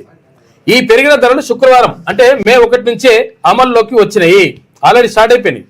గృహ అవసరాలకు వినియోగించే సిలిండర్ ధరలో మాత్రం ఎలాంటి మార్పు లేదని కేంద్రం వెల్లడించింది. కాగా చరిత్రలో ఎన్నడూ లేని విధంగా ఒకే నెలలో 993 రూపాయలు పెరగడం ఇదే తొలిసారి, ఫస్ట్ టైం ఇది దేశంలో. ఈ ప్రభావం రెస్టారెంట్లు, హోటళ్లు వ్యాపారాన్ని తీస్తుందనేటువంటి ఆందోళన వ్యక్తమవుతున్నది. హోటళ్లు ఆ భారాన్ని వినియోగదారులపై వైపే వేస్తాయి కాబట్టి మన మీద పడుతుంది దెబ్బ. తాయినోడే కడతాడు తాళ్ళ పని అంటారు కదా. లాస్ట్ కొద్ది ఏమవుతుందంటే సిలిండర్ ధర పెరిగితే సిలిండర్ పెరిగిందా మనకేం అవసరం, మన ఇంట్లో ధర పెరిగిందా లేకపోతే ఇంకేం ధర పెరిగిందా అని చెప్పేసి మనం అనుకుంటాం. కానీ ఆ కమర్షియల్ సిలిండర్ ధర పెరిగింది అంటే హోటళ్ళ మీద పడుతుంది. హోటల్ మీద పడితే హోటల్ వాళ్ళు కట్టుకుంటారా అంటే హోటల్ వాళ్ళు మనకు రేట్లు పెంచేస్తారు. ఇవి 150 రూపాయలు ఉంటే 180 రూపాయలు అవుతుంది బిర్యానీ. తర్వాత టిఫిన్ ఉంటే 40 రూపాయలు ఉంటే 50 రూపాయలు అవుతుంది. ఆటోమేటిక్గా ఎవరి మీద పడతాడంటే మన మీదనే పడుతుంది కథ. ఈ ప్రభావం రెస్టారెంట్లు, హోటళ్లు వ్యాపారాన్ని దెబ్బతీస్తుందనే ఆందోళన వ్యక్తమవుతున్నది. హోటళ్లు ఆ భారాన్ని వినియోగదారులపై మోపే అవకాశం ఉంది. మెట్రో నగరాల్లో కొత్త ధరలు భారీ పెంపుదలతో ఇక దేశ రాజధాని ఢిల్లీలో 19 కేజీల వాణిజ్య సిలిండర్ ధర 3071 రూపాయలు ఉంది. ఇక ముంబైలో 3024 రూపాయలు ఉంది. ఇక్కడ కోల్కతాలో 3202 రూపాయలు, చెన్నైలోనూ 3237 రూపాయలుగా నమోదైంది. గత 3 నెలల్లో వాణిజ్య సిలిండర్ ధర సుమారు 1300 మేర పెరగడం గమనార్హం. అంటే ఇరాన్ ఇజ్రాయెల్ ఘర్షణల వల్ల గ్లోబల్ సప్లై చైన్ దెబ్బతినడం, ఇక బ్రెంట్ క్రూడ్ బ్యారెల్ ధర $126 అంటే సుమారు 11,955 దాటడమే ఈ ధరల పెరుగుదలకు ప్రధాన కారణమని ఆయిల్ కంపెనీలు చెప్తున్నాయి. ఎవడు చెప్పినా కానీ ఏమైనా కానీ యుద్ధం ఎన్నో జరుగుతుంది, వాడు కొట్టుకుంటూ మంచిగా ఉన్నది, వాడు కొట్టుకుంటే మనకేందని చెప్పేసి మనం అనుకుంటాం. కాకపోతే అంటే వాడు కొట్టుకుంటే ఇవి అంటారు కదా, మొగుడు పిల్లలు కొట్టుకుంటే పిల్లల్ని తీసుకొని బయలుదేసిరట. ఇవి అట్లా అవుతుంది మన పని. వాళ్ళు కొట్టుకుంటే మంచిగా ఉన్నది కానీ మన పని అవుతుంది ఇక్కడ. కాబట్టి ఇక్కడ దెబ్బ పడుతుంది. ఏమవుతుంది, వాళ్ళు కొట్టుకోవడం వల్ల ఏమవుతుంది, వాడు హర్ముద్ తెలుస్తుంది మూసేస్తా అంటున్నాడు. మూసేస్తా అంటే ఒక గేట్ పెట్టిండా. గేట్ పెట్టిన తర్వాత మనకి ఏడికెళ్ళి రావాలి, గ్యాస్ ఏడికెళ్ళి రావాలి, పెట్రోల్ ఏడికెళ్ళి రావాలి, డీజిల్ ఏడికెళ్ళి రావాలంటే అక్కడనే రావాలి, అరబ్ కంట్రీస్ నుంచి రావాలి, దుబాయ్, ఖతార్, బితార్ అక్కడ నుంచి రావాలి. అక్కడ నుంచి వచ్చేదానికి ఆడు గేట్ వేసిండు. గేట్ వేసి ఏమి రా అంటే టోల్ ఇస్తేనే లేపుతా లేకపోతే లేపా అంటున్నాడు. అరే టోల్ గేట్ ఎంతరా అంటే ఒక్కటి ఇట్లా ఒక నౌక పోవాలంటే 19 కోట్లు అంటున్నాడు. ఆ కోట్లన్నీ కూడా మన మీద వేసేస్తున్నారు. కాబట్టి కట్టేది ఎవరు కట్టాలంటే మనమే కట్టాలి. ఎవరు కట్టాలంటే సామాన్యుడి పైన దెబ్బ పడతా ఉంది ఆ యుద్ధం ప్రభావం కూడా. 4 నెలల్లోనే సిలిండర్ ధర డబుల్ అయింది. చూసుకో, 4 నెలల్లో డబుల్. ఇరాన్ ఇజ్రాయెల్ అమెరికా యుద్ధం ఫిబ్రవరిలో ప్రారంభం కాగా అప్పటి నుంచి వాణిజ్య సిలిండర్ ధరను కేంద్రం 3 సార్లు పెంచింది. కేవలం 4 నెలల్లోనే రేట్ డబుల్ అయింది. మార్చిలో 144, ఏప్రిల్ 1న 195, ఇప్పుడు అమాంతం 993 రూపాయలు పెంచేసింది. దీంతో ఒక కమర్షియల్ సిలిండర్ ధర 3000 దాటింది. అయితే హైదరాబాద్లో ఫిబ్రవరిలో 1961 రూపాయలు ఉన్నటువంటి కమర్షియల్ సిలిండర్ ధర ఇప్పుడు ఏకంగా 3315 రూపాయలకు చేరింది. ఇక 5 కిలోల సిలిండర్, బుడ సిలిండర్ కూడా ఉండే అప్పుడు 300కి 200కే వస్తుండేది. ఇప్పుడు 914 రూపాయల 50 పైసలు అయిందట. కాబట్టి ఇక మొత్తం మీద పడ్డదేమిటంటే మనకే పడుతుంది. ఇప్పుడు మనం అన్నాం కదా, ఇప్పుడు ఇవాళ చెప్తున్నా కదా, ఇవాళ అయింది 2 తారీఖు కదా, చూడండి మరో 10 రోజులల్లో పెట్రోల్ డీజిల్ ధరలు కూడా పెరుగుతాయి. తర్వాత ఇక్కడ ఈ ఇంట్లకు మేమేం పెంచమంటారు కదా, ఆ ఇండ్లల్లో సిలిండర్ ధర మీద కూడా దాని మీద కూడా 50 రూపాయలు వేస్తారు. ఇప్పుడు మీరు చూడండి, రాసి పెట్టుకోండి, 10 రోజుల్లో పెరగకపోతే అడగండి. ఎందుకంటే మొత్తం కూడా పరిస్థితులన్నీ అట్లనే ఉన్నాయి. ఆటోమేటిక్గా మొన్నటిదాకా ఎందుకు పెంచలేదంటే పెంచుదాం అనుకున్నారు వాళ్ళు కూడా. ఎందుకంటే మనకెందుకు భారం అని చెప్పేసి అనుకుంటారు. ఎందుకంటే ప్రభుత్వం మీద కూడా భారం పడుతుంటుంది. కాబట్టి ఎందుకు ఆపినరు అంటే ఎలక్షన్స్ ఉండే, ఎన్నికలు ఉన్నప్పుడు పెంచిరు అనుకో, పెంచితే ఓటు వేయరు మాకు అని చెప్పేసి పెంచం మీకు మంచిగా ఉంటుంది అన్నారు. ఎలక్షన్స్ అయిపోగానే పెంచేసారు. చూసారు కదా, అట్లుంటుంది లెక్క. ఇది ఎలక్షన్ బిల్. గ్యాస్ ధరల పెంపుపై రాహుల్ ట్వీట్ చేసిండు. ఇక పెట్రోల్ డీజిల్ రేట్లను పెంచుతారని కామెంట్ చేసిండు. వాస్తవమే, అది పెట్రోల్ డీజిల్ ధరలు కూడా పెరుగుతాయి. వీధి వ్యాపారులపై పెను భారం పడుతుంది. ఎన్నికల తర్వాత గ్యాస్ ధర పెంపు ప్రజలను మోసగించడం అని చెప్పేసి మంత్రి ఉత్తమ్ కుమార్ రెడ్డి అంటుండు. కార్మికులకు మోదీ మేడే గిఫ్ట్ ఇచ్చిండని చెప్పేసి రెస్టారెంట్లు, హోటళ్లు మూసుకునే పరిస్థితి ఉందని ఇక్కడ కేటీ రామారావు అంటున్నాడు. మొత్తం మీద ఏది ఏమైనప్పటికీ పడేది ఎవరికి పడుతుందంటే మన మీద పడుతుంది భారం అంతా కూడా. ఇట్లా జరుగుతూ ఉంది. ఇంకా ఉమ్మడి 9 ఉమ్మడి జిల్లాల్లో 18 సోలార్ ప్లాంట్లు పెడతారట. సోలార్ ప్లాంట్ ఎందుకు పెడతారు అక్కడ చూసిరుగా మీరు, అక్కడక్కడ ఇక్కడ ఆ పలకలు ఉంటాయి, నల్లటి పలకలు ఉంటాయి, ఆ పలకలు పెట్టేసి చూస్తుంటారు. దాంతో కరెంట్ తయారవుతుంది. ఎందుకంటే మనకు నీళ్ళతోటి కరెంట్ తయారైతే నీళ్ళు ఏమో సరిపోతలేవు, వాడు గోదావరి నీళ్ళు సరిపోతలేవు, కృష్ణా నీళ్ళు సరిపోతలేవు, దానికి సరిపోయే దాంతో మనకి ఏమైందంటే కరెంట్ కావాల్సినంత దొరకలేదు కాబట్టి ఎండ నుంచి కూడా అంటే సూర్యరశ్మి నుంచి కూడా మనము కరెంట్ తయారు చేసుకోవచ్చు. అది ఆ ఉద్దేశంతో ఇది పెడతారంట. ఈ సోలార్ ప్లాంట్లు పెద్ద ప్లాంట్లు పెడతారంట. అవి అంటే జిల్లాకు 2 ప్లాంట్లు పెడతారంట. 9 జిల్లాలలో 18 ప్లాంట్లు పెడతారు. హైదరాబాద్ ఒక్కటి తప్ప మిగతా ఉమ్మడి 9 జిల్లాల్లో పెడతారట. పెడితే దానికి సంబంధించి కనిపిస్తూ ఉంది. సబ్స్టేషన్ల పక్కన ఏర్పాటుకు ప్రభుత్వం నిర్ణయించింది. కోతలు సరఫరా లోపాలు తగ్గించేందుకు ఏఐ వాడండి అని చెప్పి సీఎం రేవంత్ రెడ్డి అంటుండు. ఇక భారీ డేటా సెంటర్లకు వెంటనే పర్మిషన్ ఇవ్వండి. ఇక రైతు డిస్కంపై రైతుల్లో అపోహలు తొలగించాలని అధికారులకు ఆదేశం. విద్యుత్ శాఖపై డిప్యూటీ సీఎం బట్టి విక్రమార్కతోటి కలిసి సీఎం రివ్యూ నిర్వహించారు. రాష్ట్రంలో విద్యుత్ సరఫరా వ్యవస్థను ఆధునీకరించడంతో పాటు భవిష్యత్ అవసరాలకు తగ్గట్టుగా విద్యుత్ రంగాన్ని బలోపేతం చేయాలని అధికారులను సీఎం రేవంత్ రెడ్డి ఆదేశించిండు. ఇక గ్రీన్ ఎనర్జీకి పెద్దపీట వేయాలన్న లక్ష్యంతో పాటు సబ్స్టేషన్ల పక్కనే సోలార్ ప్లాంట్లు నిర్మించాలని నిర్ణయించారు. ఇక పైలట్ ప్రాజెక్టు కింద హైదరాబాద్ ఒక్కటి తప్ప మిగతా 9 ఉమ్మడి జిల్లాల్లో జిల్లాకు 2 చొప్పున మొత్తం 18 సోలార్ ప్లాంట్లను సబ్స్టేషన్ల పక్కనే ఏర్పాటు చేయాలని ఉత్తర్వులు జారీ చేసిండు. ఇక వీటి పర్యవేక్షణకు నోడల్ అధికారులను నియమించాలని చెప్పారు. అలాగే గ్రీన్ ఎనర్జీ పాలసీలో భాగంగా దరఖాస్తు చేసుకున్న వారికి భారీ డేటా సెంటర్లకు వెంటనే అనుమతులు ఇవ్వాలన్నారు. అయితే శుక్రవారం ఎంసీహెచ్ఆర్డీలో డిప్యూటీ సీఎం బట్టి విక్రమార్కతో పాటు కలిసి విద్యుత్ శాఖపై సీఎం రేవంత్ రెడ్డి సుదీర్ఘ సమీక్ష నిర్వహించిండు. ఈ సందర్భంగా ఆయన కీలక ఆదేశాలు జారీ చేసిండు. ఈ మొత్తం మీద అవి సోలార్ ప్లాంట్లు పెడతారంట. దానికి సంబంధించినటువంటి వార్త కనిపిస్తూ ఉంది. అయితే ఇక్కడ రైతులు ఎవరు రైతు డిస్కమ్ పై ఉద్యోగుల్లో ఆపసోపాలు వద్దని చెప్పి చెప్తున్నాడు. మంచిగా ఉంది, సంతోషంగా. కాకపోతే ఏంటంటే రైతులు ఇక్కడ ఇబ్బంది పడుతూ ఉన్నారు. ఆ ఇబ్బందులు ఏంది, అసలు పరిస్థితి ఏందో కనుక్కునే ప్రయత్నం చేద్దాం. వాళ్ళు చాలా మంది వచ్చిండ్రు, బయట కూడా ఉన్నారు, కానీ మనకి ఇలా వాడరు. మనదేమో జర చిన్నగా ఉంటుంది రూము. రండి, మన స్టూడియో చిన్నగా ఉంటుంది, మనుషులు ఏమి ఎక్కువ వచ్చిండ్రు కాబట్టి పట్టరు కాబట్టి పట్టినంత వాటిని కొంతమంది తీసుకొచ్చిన వీడికి. చెప్పండి, మాట్లాడు. మాది బట్ల సందర్భం సార్. నా పేరు బిచ్చన్న. మీ పేరు బిచ్చన్న. పరిగి తాలూకా వికారాబాద్ జిల్లా పరిగి తాలూకా మండలం. అయితే మాకున్నది 4 ఎకరాల భూమి, 2 కొడుకులు. మున్పటి సంది మా పెద్దలు చేసుకున్న భూమి, సావాట్ అయిన భూమి. రేవంత్ రెడ్డి మాకు కంపెనీలో కావాలని నోటీసులు పంపించాడు కలెక్టర్ ఆఫీస్ నుంచి. పట్టభూములే సార్, పట్టభూములే. అయితే దాంట్లో బావి కొట్టుకున్నాము, భూములు సావాటు చేసుకున్నాము, బోర్లు వేసుకున్నాము, షెడ్లు కట్టుకున్నాము. ఎన్ని ఏళ్ళ నుంచి ఉంటారు మీరు? వెనకడికి రజాకార్ జమాన్లో మా తాత పన్ను కట్టకపోతే బండలు పెట్టుకొని సంపాదించారు సార్ మా తాతలు. దాన్ని పట్టుకొని మేము ఉన్నాం ఇప్పుడు. ఓకే. అయితే ఇప్పుడు మాకు భూములు ఇవ్వండి కంపెనీలకు, లేకపోతే మేము ఒట్టి తీసుకుంటామో ఏం లేదు సార్. సాగుబాటు అయినా బోర్లు మొత్తం బావి కూడా ఉన్నది సార్. ఇప్పుడు అక్కడి దగ్గర వాళ్ళ దగ్గర ఉన్నది, ఆ బాబు దగ్గర ఉన్నది, ఆ బాబు తాత దగ్గర ఉన్న తాత కొట్టిన బావి ఉన్నది. ఇవన్నీ సాగుబాటు అయిన భూములు సార్. అయితే ఇప్పుడు కలెక్టర్ ఆఫీస్కి పోయినాం. దేనికోసం ఏమంటారు? కంపెనీలకు అంటున్నాడు. కంపెనీలో కానీ ఇచ్చిన నోటీసు మాకేం తెలియదు, ఆ నోటీస్ సంగతి కూడా తెలియదు. ఓకే. మరి ఇప్పుడు ఎక్కడ వెళ్ళిపోవాలి మేము? ఎవరెవరి దగ్గర పోయొచ్చు? కలెక్టర్ కలిసినాం, ఆడియో దగ్గర కలిసినాం, ఎంఆర్ఓ దగ్గర కలిసినాం, రామ్మోహన్ రెడ్డి మా పరిగి కాన్షియస్ ఎమ్మెల్యే ఆయన దగ్గర పోయినాం. దొరకలేడు మాకు. మేము పోయినాం, బుల్లలు కట్టుకొని పోయినాం. ఆడియోలో మా పిల్లలు దొరుకుతలే అడిగా. కలెక్టర్ గారు కనిపిస్తుంది, దొరికిందా? మరి పోయిండు, అది ఉన్నాడు కానీ లేడని చెప్పారు ఆఫీసర్. చెప్తున్నారు లేదని చెప్పారు. ముందర రోడ్ మీద ధర్నా చేసినాం. ఇక పోలీసు వాళ్ళు వచ్చి ఏమన్నా దుబ్బడం. ఏమంటారు మీరు? ఏమంటారు లాస్ట్? మేము ఇయ్యాం సార్, అక్కడ పోయి చూపిస్తారో ఇక్కడ చూపిస్తారో అని వాళ్ళ అంచనా వేస్తున్నారు, కానీ మేము ఎక్కడ వదిలిపోము. వెనక నుంచి సాగుబాటు అయిన భూములు ఎక్కడ సార్ మేము?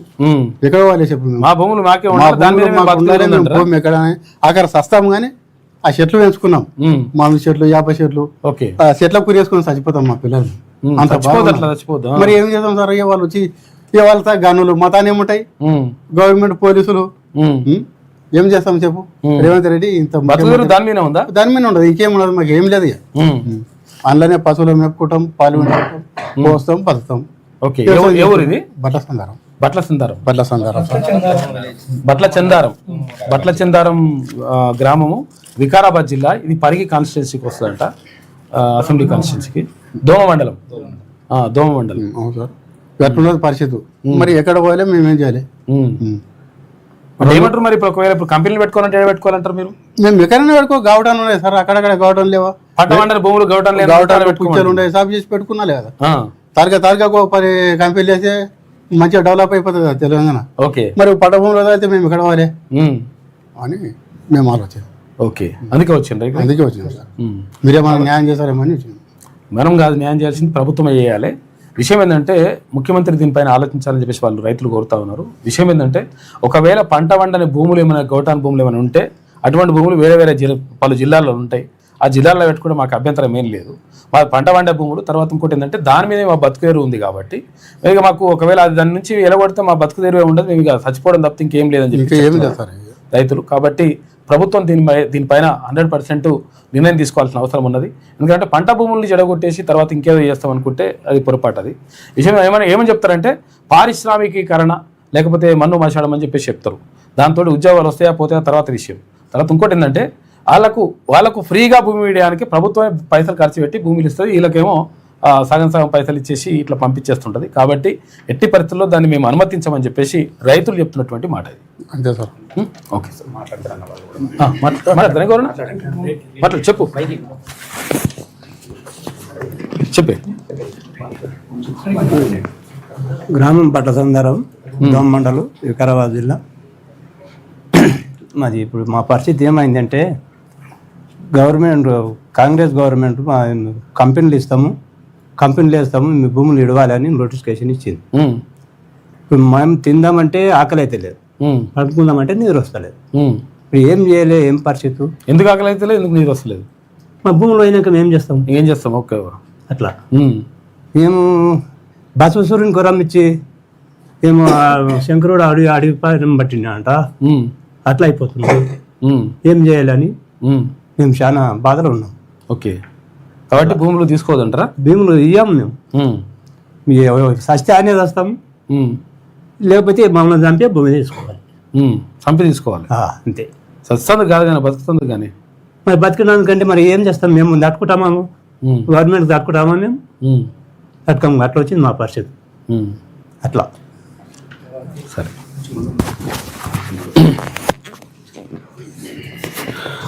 చెప్పే. మా బట్ల సందరం సార్, దోమ మండలం. నేను చిన్నప్పటి నుంచి కాంగ్రెస్కే పాటుపడ్డా. నాకు ఓటు గుర్తు చిన్నప్పటి నుంచి కాంగ్రెస్కే ఓటేసిన. కాంగ్రెస్ చిన్నప్పటి నుంచి ఆవులే ఉండే ఆవు గుర్తు. అప్పటి నుంచి నేను కాంగ్రెస్కి పాటుపడ్డా. ఇప్పుడు కాంగ్రెస్కి ఉన్నాం. అయితే రియల్ రోడ్ పోతా అంటే తీసుకుపోయినారు. రోడ్ పోకంటే నేను ఇడిచిపెట్టిన తర్వాత మా పట్టభూములకు దాడి తెచ్చిండు సార్. పట్టభూములకు దాడి తెచ్చి రోడ్లకి ఇచ్చేసారు. ఇప్పుడు జాగా ఇచ్చిన తర్వాత మొత్తం ఇప్పుడు మా భూమి మొత్తం 235 ఎకరాలు పట్టభూమి పోతున్నాయి. నాకున్నది 3 ఎకరాలు సార్. 3 ఎకరాలు బోర్ వేసుకున్నా, షెడ్ వేసుకున్నా, పాలవాటు winడుకొని. మా చిన్న గ్రామం పెద్ద గ్రామం ఏం కాదు. టైం తప్పితే బిల్లు కూడా దొరకాయి మా తోన. పాలవాటు winడుకొని అన్ని ఇంత బోల్ వేసుకొని బతుకుతున్నాం దాని మీద. ఈ ముఖ్యమంత్రికి మమ్మీని ఎందుకు దయలేదు? చిన్న పల్లె మీద అంత కన్ను ఎందుకు పెట్టిండు? ఈ రామ్మోహన్ రెడ్డి ఎందుకు కన్ను పెట్టిండు మా ఊరి మీద? రామ్మోహన్ రెడ్డి అంటే మా ఎమ్మెల్యే అంత కన్ను ఎందుకు పెట్టిండు మా చిన్న పల్లె మీద? టైం తప్పితే బీడి దొరకదు మాత, ఇంత కళ్ళు కూడా దొరకదు. చిన్న పల్లె అంత 4. రామ్మోహన్ రెడ్డి గారికి ఏమైనా భూములు లేవా? శివరెడ్డి పల్లె మస్తున్నాయంట. మస్తున్నాయా? మరి అది ఇస్తే అయిపోతుంది కదా. అదే మరి ఎవరు చెప్తారు? ఇంతమందిని బాధ పెట్టే వాళ్ళు ఆయన, ఎందుకంటే ప్రజాప్రతినిధి కాబట్టి పెద్ద గుండె వేసుకొని హృదయం మంచి. మాకు రోజు పోలీసు వాళ్ళు వస్తున్నారు సార్. రోజు పోలీసు వాళ్ళు పొద్దుగాల రాత్రి 3 గంటలకు లేచి ఇక్కడ నీ దగ్గర వచ్చింది. మేము మాకు ఎవరు దారి లేరు, పెద్దలు లేరు, చిన్నలు లేరు, మాతో రెడ్డిలు లేరు, చిన్న పల్లె. ఇక దాని కొరకు నీ దగ్గర వచ్చిన అడ్డ తీసుకొని ఈ ప్లాట్ మా అన్న కొడుకే ఇక నీ దగ్గర వచ్చినాం. ఓకే, రెడ్డిలు లేరు మీ ఊర్లో? రెడ్డిలు లేరు కాబట్టి మీ ఊరిని ఖతం చేసాం. లెక్క ముఖ్యమంత్రికి ఇంత ఎందుకు దయారాదు మా మీద? యాదవులు ముదిరాజు అంతా బీసీలే ఉన్నారు. బీసీలో పని చేద్దామని ప్లాన్ చేసి సాగుబాటు భూమి బోల్ చేసుకొని జరుపుకొని చూస్తాను. చిన్నప్పటి నేను కాయలు కాసినాయి. ఇక మాకు ఇక భూమి పోతా అంటే మాకు భూములేసి ఇక తినని టైంకి భూములే ఎప్పుడేమొస్తుంది ఇక దాటి పడుతున్నాం. కాబట్టి అది వద్దంటున్నాం. భూమి మాత్రం మొదలేము సార్ మేము. అదే తీసుకో. సరే ఇక చాలు, ఇద్దరు చాలు. చెప్పే సార్. మాకు 2 ఎకరాల భూములు 3 కొడుకులు. ఓకే, పట్టభూమి.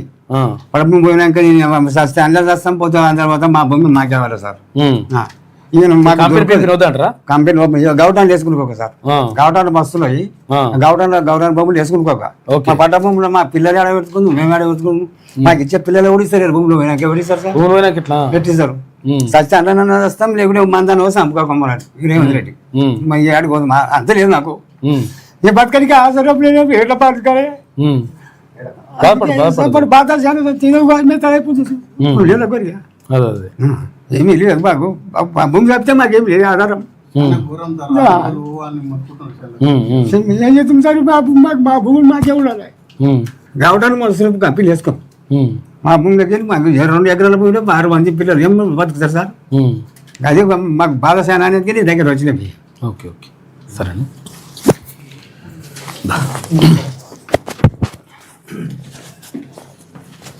చెప్పు.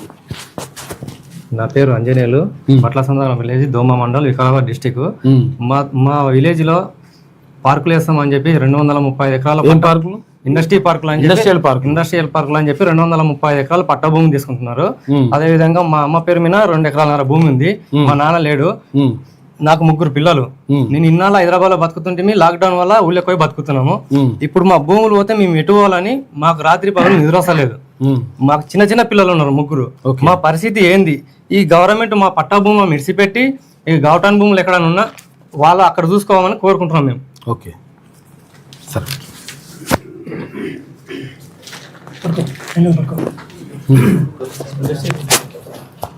సరే చెప్పండి. నా పేరు బాలయ్య, బట్లచంద్రం విలేజ్, దోమ మండల్, వికారాబాద్ డిస్టిక్, పరి కాన్స్టిట్యున్సీ. మా దగ్గర ఏమైందంటే రేవంత్ రెడ్డి అంటే ఈ కాంగ్రెస్ గవర్నమెంట్ వస్తే సీఎం కాన్స్టిట్యూన్సీ కాబట్టి డెవలప్ అవుతారట అనుకుంటే మా ఉన్న భూమిని లాక్కొని డెవలప్ చేస్తామంటే మా బతుకులన్నీ బయట వాడేసి బజార్ బతుకు ఎక్కడన్నా బిచారు లేక బతుకుపోండి అన్న అక్కడికి చేసి ఉన్న కాడికి భూములు తీసి మా డైరీ ఫామ్ ఉండి పాలు పోసుకొని మేము బతుకుతాము. ఇప్పుడు మా మసన్లోకి వెళ్ళే రోడ్ పోతుంది, రేడియల్ రోడ్ పోయినప్పుడే మేము చాలా బాధపడ్డాం. అప్పుడు ఏమైందంటే రోడ్ వస్తే మేము బాగుపడతాం కదా అని చెప్పి అనుకొని ఏదో పోతే ఒక్కొక్క మిగతా మంచిది అనుకొని మా దగ్గర ఇప్పుడు నేను డైరీ ఫామ్ పెట్టుకుని నడి సెన్లకి వెళ్ళి పోతుంది. అది రోడ్ నడి సటర్ లో పోతుంది డైరీ ఫామ్ లకి. పోయినప్పుడు మేము అది పోతే మా సైడ్ కన్నా వేసుకొని బతుకుతామంటారు అనుకుంటే అనుకున్నాము. మళ్ళీ సైడ్ కు మళ్ళీ నోటిఫికేషన్ 1 వారం రోజులు నోటిఫికేషన్ మళ్ళీ పక్కకి ఇచ్చాడు. ఇప్పుడు అదే ఆవుల్ని ఎట్లా పెట్టి బతకాలి, బోరు ఏం చేయాలని చెప్పి అని అమ్మ చెప్తే ₹1,00,000 తెచ్చిన ఆవుని ఇప్పుడు 20,000 కూడా అడుగుతలేరు. ఇట్లా నష్టపోతున్నాము. ఇట్లా భూమి పోయినాక బతుకుదేరు పూర ఏం లేదు. అందుకే మిగతా భూములు ఇంతకుముందు బీఆర్ఎస్ గవర్నమెంట్ తీసుకున్నదంట. ఇక మా ఊరు పక్కల ఇండస్ట్రీ కారిడార్ గురించే తీసుకున్నదంట. అవి వదిలిపెట్టి మళ్ళీ కొత్తగా తీసుకుంటున్నాడు. మళ్ళీ మా ఏరియా చుట్టుముట్టు మొత్తం ఇవన్నీ ఇరిచిపెట్టి మా భూములు పట్ట భూములు ఇరిచిపెట్టి ఇక్కడ కావడం ఉంటే ప్లస్ ఇంకోటి ఇంతకుముందు గవర్నమెంట్ సేకరించిన భూములలో అదే పెట్టుకుంటే అయిపోతుంది కదా, ఇండస్ట్రియల్ అక్కడనే పెట్టుకుంటే అయిపోతుంది. అదే వదిలిపెట్టి ఆ భూమి ఇప్పుడు కుళ్ళనే ఉన్నది. ఇప్పుడు మళ్ళీ ఇది తీసుకొని ఇది ఇంకా వేస్తాడో వేయడం అది అనుమానమే మాకు. అంటే ఇంతకుముందు వేయలేడు కాబట్టి మాకు అనుమానం. అందుకని ఇది వదిలిపెట్టి మా బట్లచంద్రం గ్రామం మా చుట్టుపక్కల 2-3 విలేజ్లు ఉన్నాయి. ఇక్కడ మాకు వదిలిపెట్టి అవి ఉన్న భూములలో వేసుకుంటే అయిపోతుంది. మా రైతులు అంటే ఇంతమంది రైతులు పుట్టగొట్టి ఈ గవర్నమెంట్ ఏం బాగుపడుతుంది? ఇంకా ముందర వస్తుంది. నెక్స్ట్ ఇట్లా చేస్తే వేరే గవర్నమెంట్ అనేది భూస్థాపితం పూర చేస్తారు, ఖతం చేస్తారు. అందుకని మా విలేజ్ మొత్తము మా విలేజ్ కానీ ఆ చుట్టుపక్కల విలేజ్లు కానీ మా మీద కన్ను పూర తీసేసి మమ్మల్ని జర పెద్ద దయతోటి మమ్మల్ని చూసి మా పట్ట భూములు మాకు వదిలిపెట్టాలని గవర్నమెంట్ని వేడుకుంటున్నాం. మీ ద్వారా ఒక్క నిమిషం గిల్ చాలా మంది మాట్లాడుతూ ఒక్క నిమిషం అయినా చాలా టైం అవుతుంది,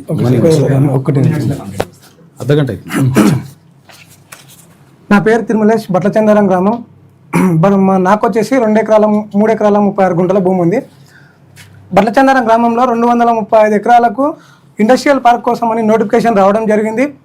నోటిఫికేషన్ రావడం వల్ల ఉన్న రైతులు ఆందోళన చెందడం, ఒక 80 మంది కుటుంబాలు ఆందోళన చెందడం వల్ల చాలా ఇబ్బందికి గురవుతున్నామన మేము గత నెల రోజుల నుంచి రీలే నిరాహార దీక్ష ఊళ్ళో చేసుకోవడం జరిగింది. ఎక్కడ ఎలాంటి గవర్నమెంట్కు హాని కలిగించకుండా రీలే నిరాహార దీక్ష కూకున్నాము. అలాగని ఇంకోటి వచ్చేసి మేము గత 8 తారీఖు వచ్చేసి పోయిన నెల 8 తారీఖు వచ్చేసి గ్రామ పంచాయతీ తీర్మానము ఆర్డీఓకు అదేవిధంగా కలెక్టర్కు ప్లస్ ఎంఆర్ఓ గారికి మేము పట్ట భూములు ఇవ్వము అనే ఒక నినాదంతో ఊరంతా కలిసి ఇవ్వడం జరిగింది. అయినా కానీ మాకు ఎలాంటి స్పందన లేదన్నా. ఇంకోటి వచ్చేసి ఏంది అంటే మా పంటలు వచ్చేసి ఏదో వర్షాకాలం పంటలు అనేది కాదు, పొలాలు వచ్చేసి సంవత్సరం పొద్దు ఆల్టర్నేట్గా మనకు పండించుకునే విధంగా మా పొలాలు ఉన్నవి. అవి రావి రప్ప కాదు, సస్యశ్యామలంగా పండే పంటలు కాబట్టి మా సరౌండింగ్లో అసన్ ల్యాండ్ సంథింగ్ సాగులేని భూములు ఉన్నాయి. అలాంటి దానిలో ఇండస్ట్రియల్ పార్కులు డెవలప్మెంట్ చేయండి. గవర్నమెంట్కి అనేది మేము వ్యతిరేకం కాదు, డెవలప్మెంట్ మేము గిట్ట రైతులం అనేది ఒకసారి గుర్తించుకోవాలి. రైతు అనేవాడు గవర్నమెంట్కు ఎప్పుడు వ్యతిరేకం కాదు. అందుకు కాబట్టి రైతులు ఏందే రాజ్యం లేదు కాబట్టి జై జవాన్ జై కిసాన్ అనే నినాదం ఉంది. ఆ నినాదం ఇప్పుడు ఎక్కడుందండి? రైతులని ఇప్పుడు బట్లచందారం గ్రామంలో 80 కుటుంబాలు రోడ్డు మీద పడుతున్నాయి. ఇప్పుడు మా తాతలు మా తండ్రులు మాకు ఇచ్చిండ్రు. ఇప్పుడు మేము మా కొడుకులకు ఏమి ఇవ్వాలి? ఇప్పుడు ఎగ్జాంపుల్ నాకు 3 కొడుకులు ఉన్నారు. నేను కరోనా కన్నా ముందు ఇక్కడనే నేను స్కూల్ చెప్పాను. కరోనా వచ్చడం వల్ల నేను ఇంటికి వెళ్ళిపోయాను, మ్యారేజ్ చేసుకున్నాను. అరే సరే ల్యాండ్ ఉంది కదా ఏదో చేసుకొని బతుకున్నాను, డైరీ ఫామ్ స్టార్ట్ చేసుకున్నాను, పెట్టుకున్నాను, నడుస్తుంది. ఇప్పుడు లేదు నోటిఫికేషన్ వచ్చేసింది అని భయాందోళన నాకు ఏం గురి చేస్తుండ్రు అంటే మీరు పట్టాలు ఇవ్వకున్నా మీతో నుంచి మేము 2 నెలలు అయిపోయి ఇంకా ఈ నెల 13 తారీఖు వస్తే ఒకసారి వెళ్ళినాము. వెళ్తే ఆయన ఉన్నాయి మస్తు ఉన్నాయి. మా చుట్టూ సరౌండింగ్ లో చాలా ఉన్నాయి, 100 ఎకరాలు ఉన్నాయి. మా తరపున రామ్మోహన్ రెడ్డి గారికి ఒకటే పెద్ద మనసు చేసుకొని మా బట్లచందారం తరపున రామ్మోహన్ రెడ్డి సార్ గారు వాళ్ళ భూములు ఇవ్వాలని నేను కోరుకుంటున్నా. 10 రూపాయలు ఎక్కువ సంతోషం, రుణపడి ఉంటాం. ఎందుకంటే సాగు మాకు భూమి తప్ప వేరే ఆదరువు లేదు, వేరే ఆల్టర్నేట్ లేదు. ఇప్పుడు మా నాన్నలు కానీ వేరే కానీ ఇప్పుడు ఇంటికో ఉద్యోగం అంటున్నారు. ఏం చేస్తారు? 50 ఏళ్ళలో ఉన్న వ్యక్తి ఉద్యోగం ఎలా చేస్తాడు? ఆయన కొడుకులు ఉన్న వ్యక్తి డబ్బులు తీసుకుంటాడు, వెళ్ళిపోతాడు. తల్లిదండ్రులు గిట్ట రోడ్డు మీద పడే అవకాశం 99% ఉందనే. దీనివల్ల శ్రద్ధ గవర్నమెంట్ క్షుణ్ణంగా ఆలోచించి రైతుల పొట్ట కొట్టకూడదని ఒకటే వేడుకుంటున్నాం గవర్నమెంట్.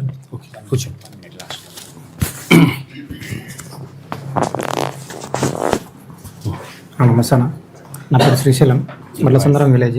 ఓకే. అంటే మా దగ్గర ఇండస్ట్రియల్ పార్క్ కోసం 235 ఎకరాలకి నోటిఫికేషన్ జారీ చేసింది పోయిన నెల.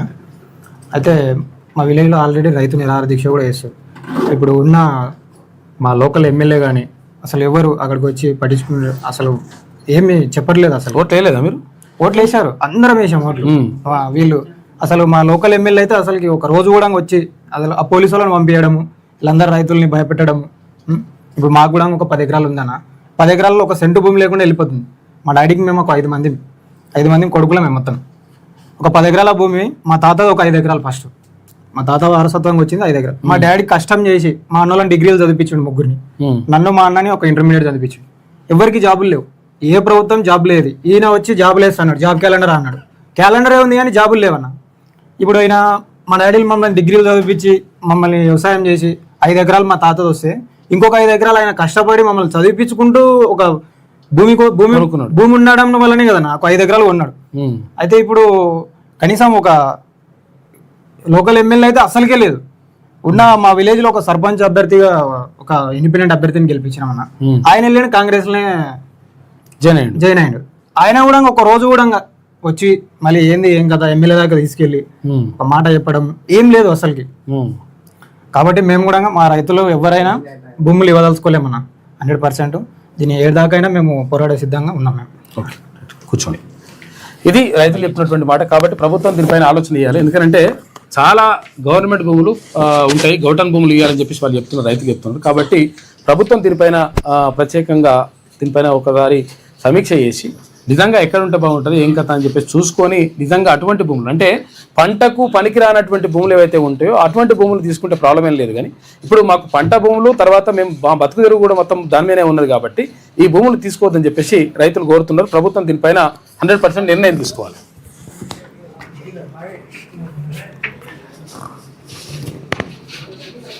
ఇక ఉమ్మడి జిల్లాలో 18 సోలార్ ప్లాంట్లు సబ్స్టేషన్ల పక్కన ఏర్పాటుకు ప్రభుత్వం నిర్ణయం తీసుకుంది అని చెప్పేసి ఒక వార్త కనిపిస్తోంది. ఇక సనత్ నగర్ టిమ్స్ లో ట్రయల్ రన్ షురూ అయింది. ఈ టిమ్స్ లో ఏవైతే Telangana institute of medical sciences ఏదైతే ఉన్నాయో ఈ టిమ్స్ లో 3 శంకుస్థాపనలు చేసింది గత ప్రభుత్వం. వాటిని కొంతవరకు కంప్లీట్ చేసేటువంటి ప్రయత్నం కూడా చేసింది. ఆ తర్వాత ఇప్పుడు వాళ్ళ సిబ్బందిని తర్వాత ఇవంతా కూడా మొత్తం పెట్టుకుంటే ఆటోమేటిక్గా 3 టిమ్స్లు ఓపెన్ అవుతాయి. అంటే టిమ్స్ అంటే ఏంటిది, ఏవి హాస్పిటల్, పెద్ద పెద్ద హాస్పిటల్, గాంధీ తర్వాత ఉస్మానియా హాస్పిటల్ లెక్క ఈ టిమ్స్ హాస్పిటల్ ఉన్నాయి. అయితే దీంట్లో ట్రయల్ రన్ స్టార్ట్ చేసినట్ట నిన్న. ట్రయల్ రన్ అంటే కొంచెం అట్లా స్టార్ట్ చేసి ఆ తర్వాత పూర్తి స్థాయిలో ఒకసారి ఓపెనింగ్ ఉంటుంది. దానికి సంబంధించి ఒక వార్త కనిపిస్తూ ఉంది. సనత్ నగర్ టిమ్స్లో ట్రయల్ రన్ షురు. మొదటి రోజు 30 మంది పేషెంట్లకు ఓపీ సేవలు అందించినట. క్రమంగా పేషెంట్ల సంఖ్య పెరుగుతుందన్న అధికారులు లోటుపాట్లు సరిచేసుకుంటూ నెల రోజుల్లో పూర్తి స్థాయి వైద్యం అందిస్తారట. జూన్ 2న సీఎం రేవంత్ రెడ్డి చేతుల మీదుగా అధికారికంగా ప్రారంభించేందుకు ఏర్పాట్లు చేస్తూ ఉన్నారు టిమ్స్కి సంబంధించి. నిన్న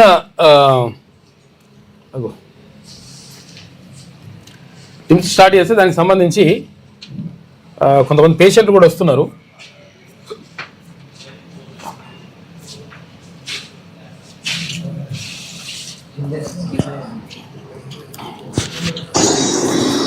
ఈ Telangana institute of medical sciences పేరుతోటి ప్రభుత్వం, ఇది గవర్నమెంట్ది, నిన్న కొన్ని స్టార్ట్ చేసినట్టు 30 మంది పేషెంట్లతోటి మెల్లమెల్లగా. ఇది పెద్ద హాస్పిటల్, ఇది మెడికల్ కాలేజ్ కూడా ఉంటుంది, అన్నీ ఉంటాయి ఇలా.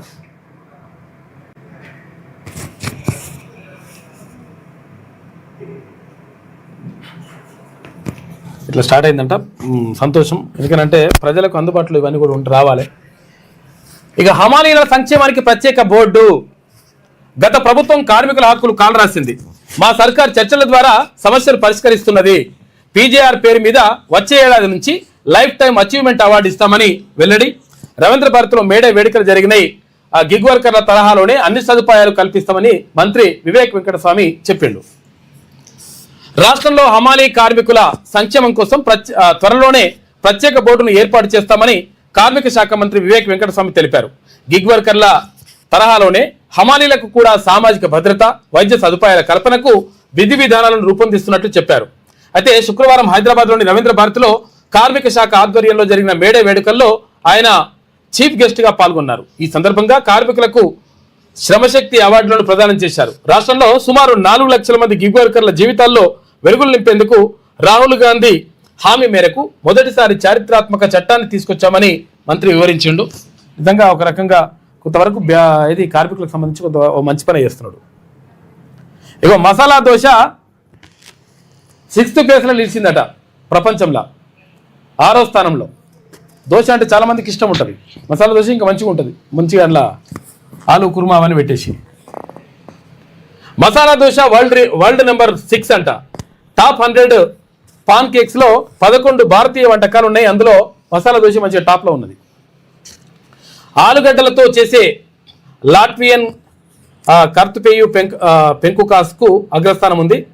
అంతర్జాతీయ ఫుడ్ గైడ్ టేస్ట్ అట్లా తాజాగా జాబితా విడుదల చేస్తే అందులో మసాలా దోశ మంచి స్థానంలో ఉందట. కరువు పూట సాగర్ నీళ్లపై ఏపీ కన్నేసింది. చూసుకోయిగా ఉమ్మడి రాష్ట్రం ఉన్నప్పుడు ఇష్టం వచ్చినట్టుగా జలదోపిడీ జరిగింది. ఇప్పుడు రాష్ట్రాలు వేరైన తర్వాత కూడా, రాష్ట్ర విభజన జరిగిన తర్వాత కూడా, తెలంగాణ ఆంధ్రప్రదేశ్ వేరైన తర్వాత కూడా ఆంధ్రప్రదేశ్ కుట్రలు చేస్తూ ఉంది. ఆంధ్రప్రదేశ్ మొత్తం కూడా నీటిని కథం చేసే కార్యక్రమం చేస్తుంది. ఇప్పటికే మొత్తం నీళ్ళని కథం చేస్తుంటే ఇప్పుడు ఇంకా ఉన్న నీళ్ళని కూడా కథం చేస్తున్నది. 680 టీఎంసీలు ఇప్పటికే తీసుకొని పోయింది. ఏది ఏపీ. ఇంకా 10 టీఎంసీలు కావాలంటే, ఎందుకనంటే మేము తాగుతందుకు నీళ్ళు కావాలంటున్నారు. ఈ తాగుతందుకు నీళ్ళు కావాలని చెప్పేసి అక్కడ 680 టీఎంసీలు, ఇప్పుడు 10 టీఎంసీలు, అని ఉన్నదే 18 టీఎంసీలు. తాగునీటి కోసం 10 టీఎంసీలు కేటాయించాలంటూ కృష్ణా బోర్డుకు లేఖ రాసిందట. సాగర్ నీటిపై ఏపీ కన్నేసింది. ఇప్పటికే కోటాకు మించి నీటిని తన్నుకుపోయిన పొరుగు రాష్ట్రం తాజాగా మరిన్ని నీళ్లకు ఎసరు పెట్టింది. మన కోటా పూర్తి కాకుండానే మన వాటాలోంచి ఎత్తుకుపోయేందుకు కుట్ర చేస్తుంది. ఇక తాగునీటి అవసరాలకు 10 టీఎంసీలు కావాలంటూ కృష్ణా బోర్డుకు లేఖ రాసింది. అది కూడా సాగర్ నుంచే ఇవ్వాలని కోరింది. మే నెల మొత్తానికి సాగర్ కుడి కాల్వ ద్వారా 10 టీఎంసీలు తరలించుకుంటామని పల్నాడు, గుంటూరు, బాపట్ల, ప్రకాశం, మార్కాపురం జిల్లాలకు నీళ్ళు ఇస్తామని ఏపీ తన లేఖలు రాసిందట. మంచిగా ఉన్నది ఈ కథ. ఈ తాగుతందుకు మంచిగా ఉన్నది. తాగుతందుకు ఉండాలనుకుంటే మరి ఈవెన్ని తీసుకుపోయారా బాబు? 680 టీఎంసీలు కథం చేసిండ్రు ఎక్కువ. ఈ నెల 5లోగా అభిప్రాయం చెప్పాలంటూ తెలంగాణకు బోర్డు సూచన. సాగర్లో ఉన్నది 28 టీఎంసీలే ఉన్నాయట. 28 టీఎంసీలో 10 టీఎంసీలు తీసుకోవచ్చు, ఇంకా 18 ఇక. కృష్ణాలో మిగిలింది 5 టీఎంసీలే. ఇప్పటికే ఈ 2 జలాశయాల నుంచి 680 టీఎంసీలు తరలించింది పొరుగు రాష్ట్రం ఏపీ. ఏటా ఇదే తీరు నీళ్లు కేటాయిస్తే, ఒకవేళ ఈ 10 టీఎంసీలు కూడా కేటాయిస్తే మనకే తాగునీటి తిప్పలు వస్తాయి. ఎందుకంటే కృష్ణా నుంచి కూడా హైదరాబాద్కి తర్వాత తదితర ప్రాంతాలకు నీళ్లు సరఫరా అవుతున్నాయి తాగునీటి కోసం. కాబట్టి ఈ లంగ కథలు పడతా ఉన్నారు అనమాట. లేఖ రాస్తున్నారు, ఇక్కడ లేఖలు రాసేసి మొత్తం పీక్కపోయే కథ అనమాట ఇదంతా కూడా. ఇక ORR పై ప్రమాదం, 6 మృతి. మేము చాలాసార్లు మనం చెప్తా ఉన్నాం, ఒక్క క్షణంలో జీవితాలు మొత్తం కూడా మారిపోతాయి. 6 జీవితాలు, 6 ప్రాణాలు గాలిలో కలిసిపోయినాయి ఒక్క క్షణంలో.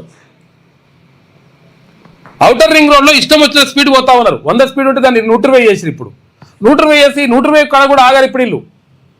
150, 130, 160, 180, 200 ఒక్కొక్కడు. ఇప్పుడు ఏంటంటే ఇప్పుడు ఆ స్పీడ్ పోవడం ఎందుకంటే స్పీడ్గా పైకి పోవడానికి ఇప్పుడు ఎంత కథ అంతా. జస్ట్ ఏమరపాటు వాళ్ళు పాపం నిద్ర మాత్రం ఉన్నదంట, నిద్ర కొంచెం సరిగా నిద్ర పోలేదంట. జస్ట్ ఇట్లా కళ్ళు మూసి తెరిచినంత సేపట్ల ఆ కారు పోయింది, వెనుక ఆడ ఆగి ఉన్నటువంటి లారీని వెనుక నుంచి గుద్దింది, ఢీకొట్టింది. దీంతో పాపం అందులో ఉన్నటువంటి 7 ప్రయాణిస్తుంటే 6 చనిపోయారు. ఇంకొక ఆమె పరిస్థితి కూడా విషమంగా ఉన్నది. కాబట్టి ప్రమాదం జరిగినప్పుడు తెలుస్తుంది అసలు ప్రమాదాలు అంటే ఎట్లుంటాయి, ఏం కథ, జీవితాలను ఎట్లా మార్చేస్తాయి. కుటుంబమే పాపం చాలా దారుణమైనటువంటి హృదయ విదారకమైనటువంటి ఘటన అది. వాళ్ళు ఏడికి పోయారంట, యాయగిరిగుట్ట లక్ష్మీ నరసింహస్వామి, తర్వాత ఇక్కడ స్వర్ణగిరి క్షేత్రాలను దర్శించుకొని దేవుని దర్శించుకొని వస్తున్నారు వాళ్ళు.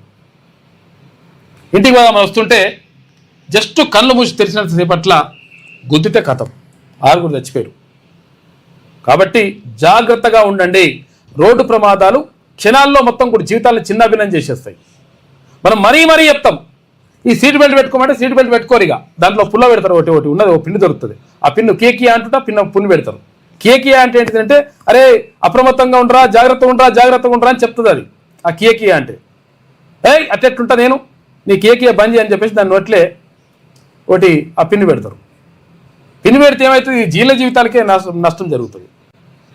6 ప్రాణాలు గాలిలో కలిసిపోయింది. చిన్నపిల్లలు 3 చిన్నపిల్లలు ఉన్నారు. రోడ్డు ప్రమాదాల పట్ల జాగ్రత్తగా ఉండాలి. మనం మరీ చెప్తాం. ఇక బండి మీద పోతుంటే హెల్మెట్ లేకుండా పోతుంటారు వీళ్ళు. ఏమైతుంటే క్రాఫ్ జరిగిపోతుంది. నీ క్రాఫ్స్ అలా కూడా జీవితమే జరిగిపోతారు నాయన. సీట్ బెల్ట్ పెట్టుకుంటే అంగి ముడతలు పడుతుందట, అంగి ముడతలు పడుతుందని సీట్ బెల్ట్ పెట్టుకోరు. ORR పై ప్రమాదం, 6 మృతి. శంషాబాద్ వద్ద ఆగి ఉన్న లాగిని ఢీకొట్టిన కారు. మృతుల్లో 3 చిన్నారులు ఉన్నారు. పాపం అందరూ సిరిసిల్ల వాసులు, ఒకే కుటుంబానికి చెందినవారు. పాపం దారుణం అసలు. దైవ దర్శనానికి వెళ్ళి వస్తుండగా విషాదం. రోజంతా ప్రయాణం చేసిండ్రు. ఎండవేడితో డ్రైవింగ్ చేస్తున్న వ్యక్తి నిద్రపోవడమే యాక్సిడెంట్ కారణం. చూసుకోరిగా ఈ ఎండతో ఏమవుతుంది, ఇక్కడ లోపల ఏసీ చేస్తారు కార్ల జర్ర ఇట్లా కుంక అయ్యిండంట, పోయి గుద్దింది. రంగారెడ్డి జిల్లా శంషాబాద్ పరిధిలోని Thondupally outer ring road ORR పై ఘోర ప్రమాదం జరిగింది. ఆగి ఉన్న లారీని కారు ఢీకొట్టగా ఒకే కుటుంబానికి చెందిన 6 ప్రాణాలు కోల్పోయారు. యాదగిరిగుట్టలోని శ్రీ లక్ష్మీ నరసింహస్వామి ఇక స్వర్ణగిరి క్షేత్రాలను దర్శించుకొని తిరిగి వస్తుండగా ఈ దుర్ఘటన జరిగింది. మృతుల్లో 3 పిల్లలున్నారు. కారులో మొత్తం 7 ఉండగా ఓ మహిళ తీవ్రంగా గాయాలతో బయటపడ్డది. సనత్ నగర్ లో నివాసం ఉంటున్న బొల్లి శివకుమార్ 37 సంవత్సరాలు. తన కారులో భార్య లాస్య, తర్వాత కూతురు బొల్లి రిషిత, బావ కోడెం శ్రీనివాసులు, సోదరి కోడెం శ్వేత, వారి పిల్లలు కోడెం శ్రీ చైతన్య చంద్ర, కోడెం మాధవ్ తో కలిసి యాదగిరిగుట్టకు వెళ్ళి తిరిగి ప్రయాణం అయ్యిండ్రు. జర్ర ఇట్లా నిద్రపోయిండు, అయిపోయింది. ఎంత దారుణం చూడండి. చాలా డేంజర్ ఉంటాయి. మొత్తం జీవితాలు మొత్తం కూడా మారిపోతే మనం అనుకోవాలి అసలు. యాక్చువల్గా అట్లుంటుంది లెక్క. కాబట్టి జాగ్రత్తగా ఉండాలి. ఫోన్ ట్యాపింగ్ కేసులో త్వరలోనే ఛార్జ్షీట్ వేస్తామని చెప్పేసి డీజీపీగా కొత్తగా బాధ్యతలు చేపట్టినటువంటి సివి ఆనంద్ చెప్తున్నాడు. 19,000 పోలీసు ఉద్యోగాల భర్తీకి ప్రభుత్వం రెడీ. మీడియాతో కొత్త DGP CV Anand cyber crime, narcotics విభాగాల్లో ఎస్ఐబి గ్రేహౌండ్ సేవలు వాడుకుంటామని చెప్పేసి ఆయన చెప్తున్నాడు. ఇక సైబర్ నేరాలు, మాదక ద్రవ్యాల కట్టడికి సరికొత్త ప్రణాళికలు, డీజీపీగా బాధ్యతల స్వీకరణ, యాక్షన్ ప్లాన్కు వెల్లడించండి నిన్న డీజీపీ, కొత్త డీజీపీ. ఇంకా చూడరు ఇగో లారీ ఎట్లున్నదో, లారీని వెనుక నుంచి ఢీ కొడితే కథం నుజ్జు అయింది కారు. ఇక తీర్మానం చూసుకుంటే ఎన్నికల ముందు ఏం చెప్పిందంటే ప్రధానమంత్రి గ్యాస్ ధరలు ఎట్టి పరిస్థితుల్లో పెంచమని చెప్పిండ్రు. ఎన్నికలు అయిపోయిన తర్వాత గ్యాస్ బండతో ఇట్లా గుద్దితే సామాన్యుడు చచ్చిపోతుండు. పరిస్థితి ఇట్లున్నది. ఇది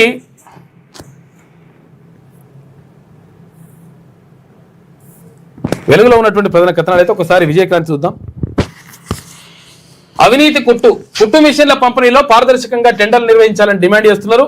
మార్గదర్శకాలను పటిష్టంగా అమలు చేస్తేనే అక్రమాలకు దూరం. ఇక లబ్ధిదారుల ఖాతాల్లో నగదును జమ చేస్తేనే బెటర్ అని చెప్పేసి వారు చెప్తున్నారట. కుట్టు మిషన్లలో కూడా వేస్తున్నారట. మీరు చూసుకోగా తెలంగాణ పోలీస్ దేశంలోనే నెంబర్ 1. శాంతి భద్రతల రక్షణలో అధికారులు అప్రమత్తంగా ఉండాలి. పోలీస్ బాస్గా బాధ్యతలు స్వీకరించిండు ఎవరు? సివి ఆనంద్. ఆయన గురించి చూసుకుంటే ఆమె ఐఐటి, అతను ఐపీఎస్. ఆమె అంటే ఎవరు? సివి ఆనంద్ వల్ల సతీమణి. ఆమె ఐఐటి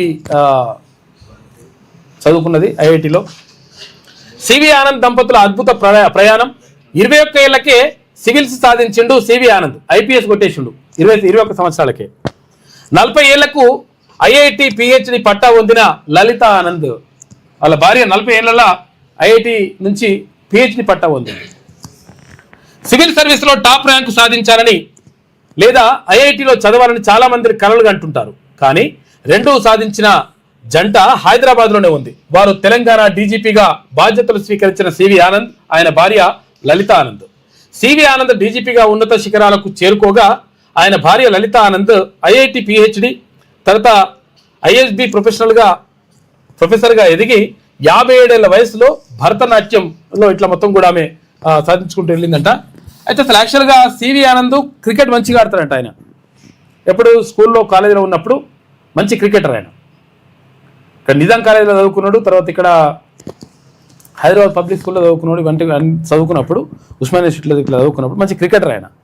మరి క్రికెట్ ఆడాలన్నా లేకపోతే ఇక్కడ చదువుకుని మళ్ళీ ఇక్కడ ఐపీఎల్ ఇక్కడ సివిల్ సర్వీస్ కొట్టాలన్నా అని చెప్పేసి అనుకున్నప్పుడు క్రికెట్ పక్కకు పెట్టేసి ఇక్కడ సివిల్ సర్వీస్ వైపు వచ్చిండట.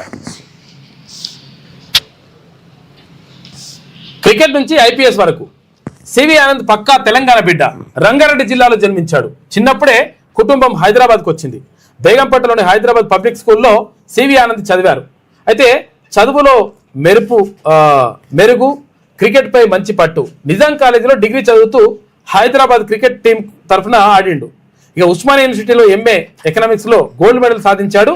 ఇండియా అండర్-19 క్రికెట్ జట్టులో చోటు దక్కించుకొని ఇంగ్లాండ్ పర్యటన కూడా చేశాడు. కానీ ఒక దశలో క్రికెట్ వర్సెస్ చదువు మధ్య సందేహం వచ్చింది. చదువుని ఎంచుకున్నాడు, క్రికెట్ని పక్కకు పెట్టిండు. అది సివి ఆనంద్కి సంబంధించి డీజీపీగా కొత్తగా బాధ్యతలు చేపట్టినటువంటి ఆయనకు సంబంధించినటువంటి కథనం. ఇక సర్కార్ తిరకాసు, ఫీజు రియంబర్స్మెంట్లో కొత్త మోడల్. ప్రభుత్వం ప్రైవేటు కాలేజీల మధ్య వివాదం. కాలేజీల ఆర్థిక నిర్వహణకు సవాల్. హైకోర్టు జోక్యంతో లోపాలు బహిర్గతం. పాలసీ అమలులో లోపాలే గందరగోళానికి కారణం. తీవ్రంగా వ్యతిరేకిస్తున్న విద్యార్థి సంఘాలని చెప్పేసి ఒక వార్త కనిపిస్తూ ఉంది. ఈ జీవో నెంబర్ 7 తీసుకొచ్చినట్టు. జీవో నెంబర్ 7 తీసుకొస్తే ఏంటంటే ఇప్పుడు ఇలా కథనం కూడా ఉల్టా రాయొద్దు అసలు. యాక్చువల్గా జీవో నెంబర్ 7 ద్వారా ఏంటంటే ఫీజు రియంబర్స్మెంట్ విద్యార్థి ఖాతాలోకి వెళ్తుంది. అంటే వీళ్ళు మరి ఏం చెప్తున్నట్టు యాజమాన్యం ఖాతాలు వేయాలన్నా?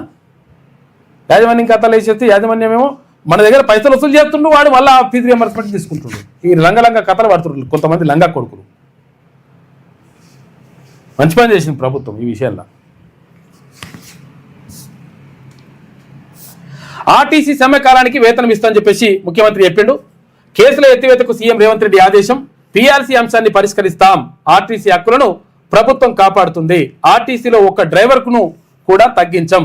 గాజుల రామారంలో 100 ఎకరాలు, బౌదూర్గూడలో 150 ఎకరాల్లో బస్ టెర్మినల్లు నిర్మిస్తామని చెప్పాడు. ఆర్టీసీ కార్మిక నాయకులతోటి నిన్న సీఎం రేవంత్ రెడ్డి మాట్లాడాడు.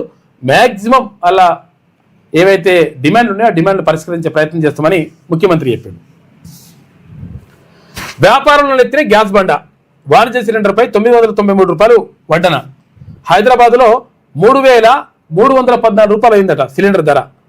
సామాన్యుడిపై పెనుభారం. పెంచిన గ్యాస్ ధరను ఉపసంహరించుకోవాలని చెప్పేసి మంత్రి ఉత్తమ్ కుమార్ రెడ్డి అంటున్నాడు. ఎందుకంటే కేంద్రం పెంచింది కాబట్టి. కార్మిక వ్యతిరేక సర్కార్. 2 ఏళ్లు భరించండి. కేసీఆర్ వచ్చి మేలు చేస్తారు. అభివృద్ధిలో కీలక పాత్ర పోషిస్తున్న కార్మికులపై చిన్న చూపు. 120 మంది ఆటో డ్రైవర్లు ఆత్మహత్య చేసుకున్నా స్పందన లేదు. పెంచిన గ్యాస్ సిలిండర్ ధరలను వెంటనే వెనక్కి తీసుకోవాలని చెప్పేసి BRS working president KT Ramarao అంటున్నాడు. ఇక లంచం అడిగినందుకు చెప్పు దెబ్బలు కొట్టిండు. ఎవరు? కండక్టరు. ఎవరిని? ఈ చెకింగ్కి వస్తారు కదా, ఈ చెకింగ్కి వస్తే ఓ 10 రూపాయల టికెట్తో దేని గురించోనంట 20,000 రూపాయల లంచం ఇవని చెప్పి అడిగినాడ అని పల్ల కొట్టిండు. ఆ కొట్టింది చూపించుతో లేదో తెలియదు కానీ ఉన్నాయి మన దగ్గర విజువల్స్ కూడా. టికెట్ లేని ప్రయాణికుడిని 20,000 డిమాండ్ చేసిన ఆర్టీసీ చెకింగ్ ఇన్స్పెక్టర్ అధికారిపై దాడికి దిగిన ప్రయాణికులు చెప్పుతో చితకబాదినట్టు కండక్టర్ కూడా. ఆర్టీసీ బస్సులో టికెట్ లేకుండా ప్రయాణిస్తున్న వ్యక్తిపై కేసు కాకుండా ఉండేందుకు లంచం అడిగిండు చెకింగ్ ఇన్స్పెక్టర్పై ప్రయాణికులు, కండక్టర్ చితకబాదిండు. ఈ ఘటన సంగారెడ్డి జిల్లా రాయకోడ్ బస్టాండ్ వద్ద శుక్రవారం జరిగింది. సంగారెడ్డి జిల్లా రాయకోడ్లో ఆర్టీసీ చెకింగ్ ఇన్స్పెక్టర్ చెప్పుతో కొడుతున్నాడు ఎవరు? RTC conductor.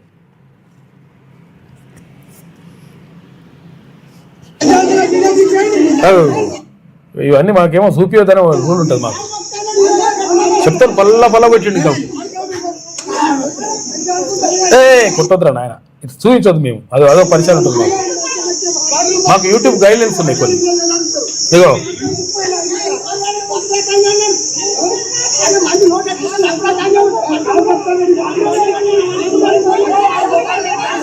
ప్రయాణికులు మొత్తం తిరగబడ్డారు. ప్రయాణికులు తర్వాత కండక్టర్ అందరు కలిసి చెప్తాను కొట్టి ఎటువంటి లంగాలు ఉంటారు అన్నమాట కొంతమంది.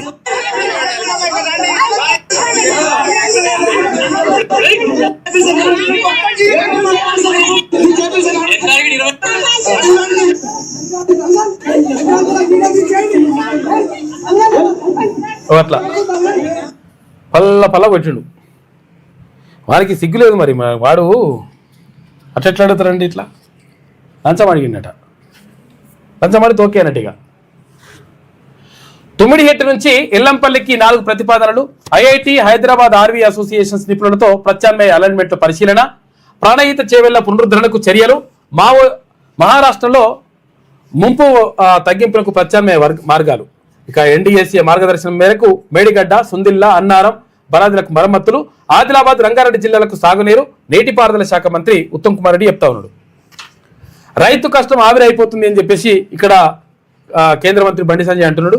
తెలంగాణలో అన్నదాతల ఆశలకు కాంగ్రెస్ సర్కార్ సమాధి చేసిందని, 6 కాలం కష్టాన్ని ఆవిరి చేస్తున్నదని కేంద్ర హోంశాఖ సహాయ మంత్రి బండి సంజయ్ విమర్శించారు. రాష్ట్రంలో అన్నదాతలకు ఇచ్చిన హామీలన్నీ అమలు చేయకుంటే ఆందోళన తప్పదని లేఖ రాసిండు. ఇక శుక్రవారం మేడే సందర్భంగా హైదరాబాద్లో నిర్వహించిన ర్యాలీ సంబంధించి ఇక్కడ మనం చిత్రం చూసుకోవచ్చు. సిఐటియుకు సంబంధించి ఓఆర్ఆర్పై ఘోర ప్రమాదం. ఆగి ఉన్న లారీని ఢీకొట్టిన కారు. ఒకే కుటుంబానికి చెందిన 6 దుర్మరణం. మృతుల్లో 2 చిన్నారులు ఉన్నారట. పాపం యాదగిరిగుట్టకు వెళ్ళి వస్తుండగా ప్రమాదం. కారు వేగమే కారణమని చెప్పేసి ఒక వార్త కనిపిస్తూ ఉంది. యాక్సిడెంట్లు జరుగుతుంటాయి, జీవితాలు మొత్తం ఆగమైపోతాయి. ఇది విజయక్రాంతిలో ఉన్నటువంటి ప్రధాన కథనాలు. అయితే ఒకసారి ఈనాడు చూద్దాం. ఇక సెలవుల్లో సరదాగా అని చెప్పేసి నేర్చుకుందాం రండి అని చెప్పేసి హాయ్ బుజ్జి అని ఉంటుంది ఒకటి ప్రత్యేకంగా కథనాలు వేస్తూ ఉంది. ఇది పిల్లలకు చాలా ఉపయోగపడుతుంది. మీరు నేర్పించండి, చూపించండి, చదవండి, పెద్దవాళ్ళు కూడా చదవండి, చాలా ఇంపార్టెంట్ అది. హలో నేస్తాలు, ఈ డింబు మిమ్మల్ని ప్రేమగా పలకరించడం కోసం పొద్దున్నే వచ్చేసాడు చూశారా. వస్తు బోలెడన్ని కబుర్లు, కొత్త సంగతులు కూడా మోసుకొచ్చిండు. ఈ వేసవిలో ఇలా ప్రత్యేకంగా మనం ఇన్ని విషయాలు ఎందుకు చెప్పుకుంటున్నామో తెలుసా? దీని వెనుక చాలా మంచి కారణం ఉంది. సెలవులంటే ఏంటో మా బాబాయ్ నాకు మొన్ననే ఓ మాట చెప్పాడు. స్కూల్లో చెప్పని విషయాలు ఈ నెలన్నరలో నేర్చుకోమని. వాటి ఉద్దేశం అంట, ఏడాదంతా పుస్తకాల్లో మునిగిపోయే పిల్లలకు ఒక్కసారిగా చుట్టూ ఉన్న ప్రపంచాన్ని చూపించే గొప్ప రోజులే వేసవి సెలవులట. మరి ఇంత ప్రత్యేకమైన హాలిడేస్ను మరింత సందడిగా మార్చుకోవడానికే ఈ సెలవుల్లో సరదాగాతో మీ ముందుకు వచ్చేస్తున్నా. ఇందులో మనం పంచుకుంటున్న విషయాలు మీకెంతో మేలు చేయగలవు తెలుసా అని చెప్పేసి ఈ హాయ్ బుజ్జి పేరుతోటి రాస్తుంది. ఇక్కడ సబ్జెక్టుకు అవతల ఏముందో చూడగలరు. అందుకే వీటిని చక్కగా పాటించండి. మీరు మీ ఫ్రెండ్స్ మాత్రమే కాదు, అమ్మా నాన్నలు కూడా ఇందులో కలపండి. ఇక వారికి మన కబుర్లు చూపించి చదివించండి. వారి సాయంతో ఇందులో చెబుతున్న ఆర్ట్స్, క్రాఫ్ట్స్, తర్వాత యాక్టివిటీలు అన్నీ రోజు చేయండి. అలా చేస్తే సెలవులు పూర్తయ్యేసరికి మీకు ఎన్ని విషయాలు తెలుస్తాయో తెలుసా? లెక్క పెట్టుకుంటే మీరే ఆశ్చర్యపోతారు. టీచర్లకు చూపిస్తే వారు శబాష్ అంటారు. కాబట్టి చిన్నపిల్లలకి ఇది ఉపయోగపడుతుంది. సెలవుల్లో సరదాగా. ఇక 2 బస్సు టెర్మినల్ అంట, భారీ బస్ టెర్మినల్లు శంషాబాద్లో 150 ఎకరాల్లో, గాజుల రామారంలో 100 ఎకరాల్లో అంతర్జాతీయ స్థాయిలో నిర్మిస్తాం అని చెప్పేసి ముఖ్యమంత్రి చెప్తున్నాడు. గుర్తింపు ఎన్నికలు విలీనంపై సమగ్ర కార్యాచరణతో రండి. సంస్థ సమస్యలు 100% పరిష్కరిస్తాం. ఒక్క డ్రైవర్ను తొలగించం. ఆర్టీసీ కార్మిక సంఘాల ప్రతినిధులతోటి ముఖ్యమంత్రి రేవంత్ రెడ్డి మాట్లాడాడు. సమ్మె కాలానికి వేతనం ఇస్తామని వెల్లడి. కేసులు ఎత్తేసేందుకు ఆదేశాలు జారీ చేసిండు. సబ్స్టేషన్ల పక్కనే సౌర విద్యుత్ ప్లాంట్లు, భారీ డేటా సెంటర్లకు వేగంగా విద్యుత్ అనుమతులు, నిరంతర కరెంటు సరఫరాకు ఏఐ వినియోగించాలని సీఎం రేవంత్ రెడ్డి అంటున్నారు. గిగ్ వర్కర్ల చట్టానికి త్వరలో విధి విధానాలు, కార్మికుల దినోత్సవంలో మంత్రి వివేక్ వెంకటస్వామి. ఉద్యోగుల సమస్యలు పరిష్కరిస్తాం ఉప ముఖ్యమంత్రి బట్టి విక్రమార్క చెప్తున్నాడు. ఖజానాకు కాసుల వర్షం. ఏప్రిల్లో రికార్డు స్థాయిలో 35% పెరిగిన జీఎస్టీ ఆదాయం. తొలిసారి ఒక్క నెలలోనే అత్యధికంగా 4,621 కోట్లు. వృద్ధి రేట్లో దేశంలో తెలంగాణకు 2వ స్థానం వచ్చిందట. ఇది జీఎస్టీ వసూళ్లల్లా. బయట తినేవారిని ఎత్తిన బండ. బయట తినేవాళ్ళంటే కమర్షియల్ గ్యాస్ పెరిగింది అంటే బయట తినేటోళ్ళు అనమాట. ఇంట్లో గ్యాస్ అయితే వేరు, అది కూడా పెరుగుతాడ కొంత. వాణిజ్య సిలిండర్పై ఒకేసారి 993 రూపాయల పెంపు. 3,314 రూపాయలకు చేరిన ధర. ఈ ఏడాది 84% పెంపు. బ్లాక్లో 5-6 వేలకు విక్రయం అట. ఇవి కూడా కమర్షియల్ సిలిండర్ కూడా బ్లాక్లో 5-6 వేలకు ఇస్తున్నారట ఒక్కొక్క సిలిండర్. హోటళ్ళు, విద్యార్థులు, వలస కార్మికులపై ఆర్థిక భారం పడుతుంది. ఇక విద్యార్థులపైన ఎట్లా పడుతుందంటే ఇక్కడ ప్రైవేటు హాస్టల్లో ఉంటారు, ఆ పిల్లలపైన కూడా పడుతుంది. రేట్లు పెంచేస్తారు వాళ్ళు కూడా. ఇక పెట్రోల్, డీజిల్ ధరలు పెరిగేనా తోసిపుచ్చలేమని చెప్పేసి ప్రభుత్వ వర్గాలు అంటారు. తోసిపుచ్చలేమంటే అట్లా చెప్పలేం, గ్యారంటీ లేదంటున్నట్టు. గ్యారంటీ లేదంటే ఏంది, పెరుగుతాయినట్టు. పోలీస్ శాఖలో అవినీతిని ఉపేక్షించం. డ్రగ్స్, సైబర్ క్రైమ్, ట్రాఫిక్ నియంత్రణకు ప్రాధాన్యం. బాధ్యతలు స్వీకరించిండు. అనంతరం డీజీపీ సివి ఆనంద్ మాట్లాడాడు. ఇక కుదరని సయోధ్య. యుద్ధం ముగింపులకు ఇరాన్ నూతన ప్రతిపాదన. సంతృప్తికరంగా లేదన్న ట్రంప్. దాడులకు ఉన్న ఐచ్ఛికాలపై సమీక్ష. ఇక ఔటర్పై ఘోర రోడ్డు ప్రమాదం. 3 చిన్నారులు సహా 6 చనిపోయారు. ఇది ఈనాడులో ఉన్నటువంటి ప్రధాన కథనాలు. అయితే ఒకసారి ఆంధ్రజ్యోతి చూద్దాం. ఆంధ్రజ్యోతి ఏడుందో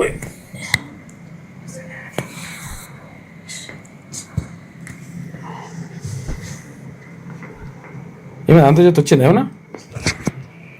ఆంధ్రజ్యోతి డిఫరెంట్గా ఇస్తున్నారు. వీళ్ళు పరిశాన్ ఉన్నది వీళ్ళతోటి.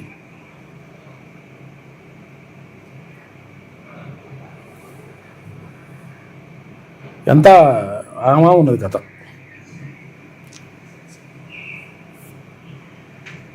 ఇగో పేపర్ లోపల ఉన్నది, ఇదేమో బయట ఇవి ఉన్నాయి. బంధుకరో అంటున్నాం కానీ బంధు చేస్తలేదు మళ్ళీ. ఇదేందో సరే, ఇది రాకపోతే ఏం చేస్తాం, మనం ఏం చేస్తాం కానీ. రైట్, చిన్నారి తెలంగాణ చూద్దాం. పంజాబ్ అసెంబ్లీలో ఉద్రిక్తత. మద్యం దాగి అసెంబ్లీకి వచ్చిందట సీఎం. చూసుకో, ఇదిపైన ఇదివరకు కూడా అప్పుడు మందు దాగి వచ్చిండు. అప్పుడు కూడా భగవంత్ మాన్ ఉన్నాడు కదా, ఆయన మీద ఉండే ఆరోపణలు ఉన్నాయి. అసెంబ్లీకి తాగొచ్చిన భగవంత్ మాన్ సంచలన ఆరోపణలు చేసిన కాంగ్రెస్ అకాలీదళ్. ఇక ఎమ్మెల్యేలందరికీ ఆల్కహాల్ మీటర్ టెస్ట్ చేయాలంటూ ప్రతాప్ సింగ్ డిమాండ్ చేసిండు. చూసుకో, ఇక మందు దాగి వచ్చినట్ట సీఎం ముఖ్యమంత్రి. మునగాడు వేరు నాయన, నువ్వు గతంలో కూడా చేసిండు ఇట్లనే. రైతుల్ని ఆదుకోండి, ఆరుగాలం కష్టాన్ని ఆవిరి చేస్తారా? రబీ సీజన్కు బోనస్ ఎగ్గొట్టిండ్రు. వడ్లకు బోనస్ హామీ ఉత్తదేనా? హామీలు అమలు చేయకపోతే ఆందోళనలే అని చెప్పేసి కేంద్ర మంత్రి బండి సంజయ్ అంటుండు. ఈ ట్యాపింగ్ కేసు దర్యాప్తు ముగింపు దశకు వచ్చింది. త్వరలోనే ఈ కేసులో మరో ఛార్జ్షీట్ పడుతుంది. తెలంగాణ పోలీసింగ్ను దేశంలోనే నెంబర్ 1 చేస్తా. డిపార్ట్మెంట్లో ఏఐ సేవలు వాడుకుంటాం. డ్రగ్స్ దందాపై ఉక్కుపాదం మోపుతాం. మంచి పని చేయాలి. సైబర్ నేరాలపై ప్రత్యేక దృష్టి, ఇది కూడా అవసరం. తెలంగాణ నూతన డీజీపీ సివి ఆనంద్ అంటుండు. ఈ రాష్ట్ర డీజీపీగా బాధ్యతల స్వీకరణ. బీజేపీ సమయం చూసి వాత పెడుతోంది. 5 రాష్ట్రాల ఎన్నికలు ముగిసిన వెంటనే మోడీ కమర్షియల్ గ్యాస్ సిలిండర్ ధర పెంచేసిండు. ఒకేసారి 993 రూపాయలు పెంచడం దారుణం. మోడీ సర్కార్వి నిరంకుశ నిర్ణయాలు. కేంద్ర ప్రభుత్వ దుర్మార్గపు నిర్ణయాల వల్ల సామాన్యుడి బతుకు భారంగా మారుతుందని BRS working president KT Ramarao అంటున్నాడు. ఇక రేవంత్ చేసేవన్నీ అప్పులే. సర్కార్ టెండర్లో భారీ అవినీతి. 25% టెండర్లు ఎక్సెస్ అంట.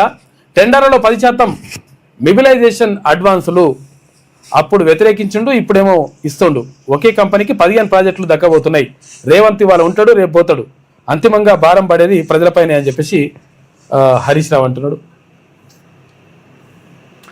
మావోయిస్టులది మాది ఒకే సిద్ధాంతం, సమాజ స్థాపనే మా లక్ష్యం, పీడిత కులాల స్వావలంబనే మా ధ్యేయం, మహిళా సాధికారతకు పెద్దపీట వేస్తాం, పవర్లో పార్టీలో మహిళలకు 50% కోటా కల్పిస్తాం, మాజీ అన్నలు అక్కలు ఆమోదంతో టీఆర్పీ మేనిఫెస్టోను రూపొందిస్తాం, జూన్ 2 నుంచి రాష్ట్ర వ్యాప్తంగా పాదయాత్ర, భువనగిరిలో వేలాది మంది మాజీ మావోయిస్టులతో భారీ బహిరంగ సభ. ఇక టీఆర్పీ చీఫ్ ఎమ్మెల్సీ తీర్మానం వలన నిన్న మాట్లాడాడు. తెలంగాణ రాజ్యాధికార పార్టీలోకి భారీగా మాజీ మావోయిస్టులు చేరిక. మాజీ మావోయిస్టు కీలక నేత పటేల్ వనజక్క ఆధ్వర్యంలో పార్టీలో పెద్ద ఎత్తున జాయినింగ్స్ అయినరు. వనజక్కకు కండువా కప్పి టీఆర్పీలోకి సాధారణంగా ఆహ్వానించిండు తీర్మానం వలన. వనజక్కకు టీఆర్పీ రాష్ట్ర మహిళా అధ్యక్షురాలిగా బాధ్యతలు కూడా అప్పగించిండు. నిన్న భారీగా కార్యక్రమం జరిగింది, ర్యాలీ కూడా తీసిండ్రు. వీళ్ళంతా కూడా మాజీ మావోయిస్టులు, మ్యాక్సిమం అంతా కూడా తెలంగాణ రాజ్యాధికార పార్టీలో చేయిండ్రు.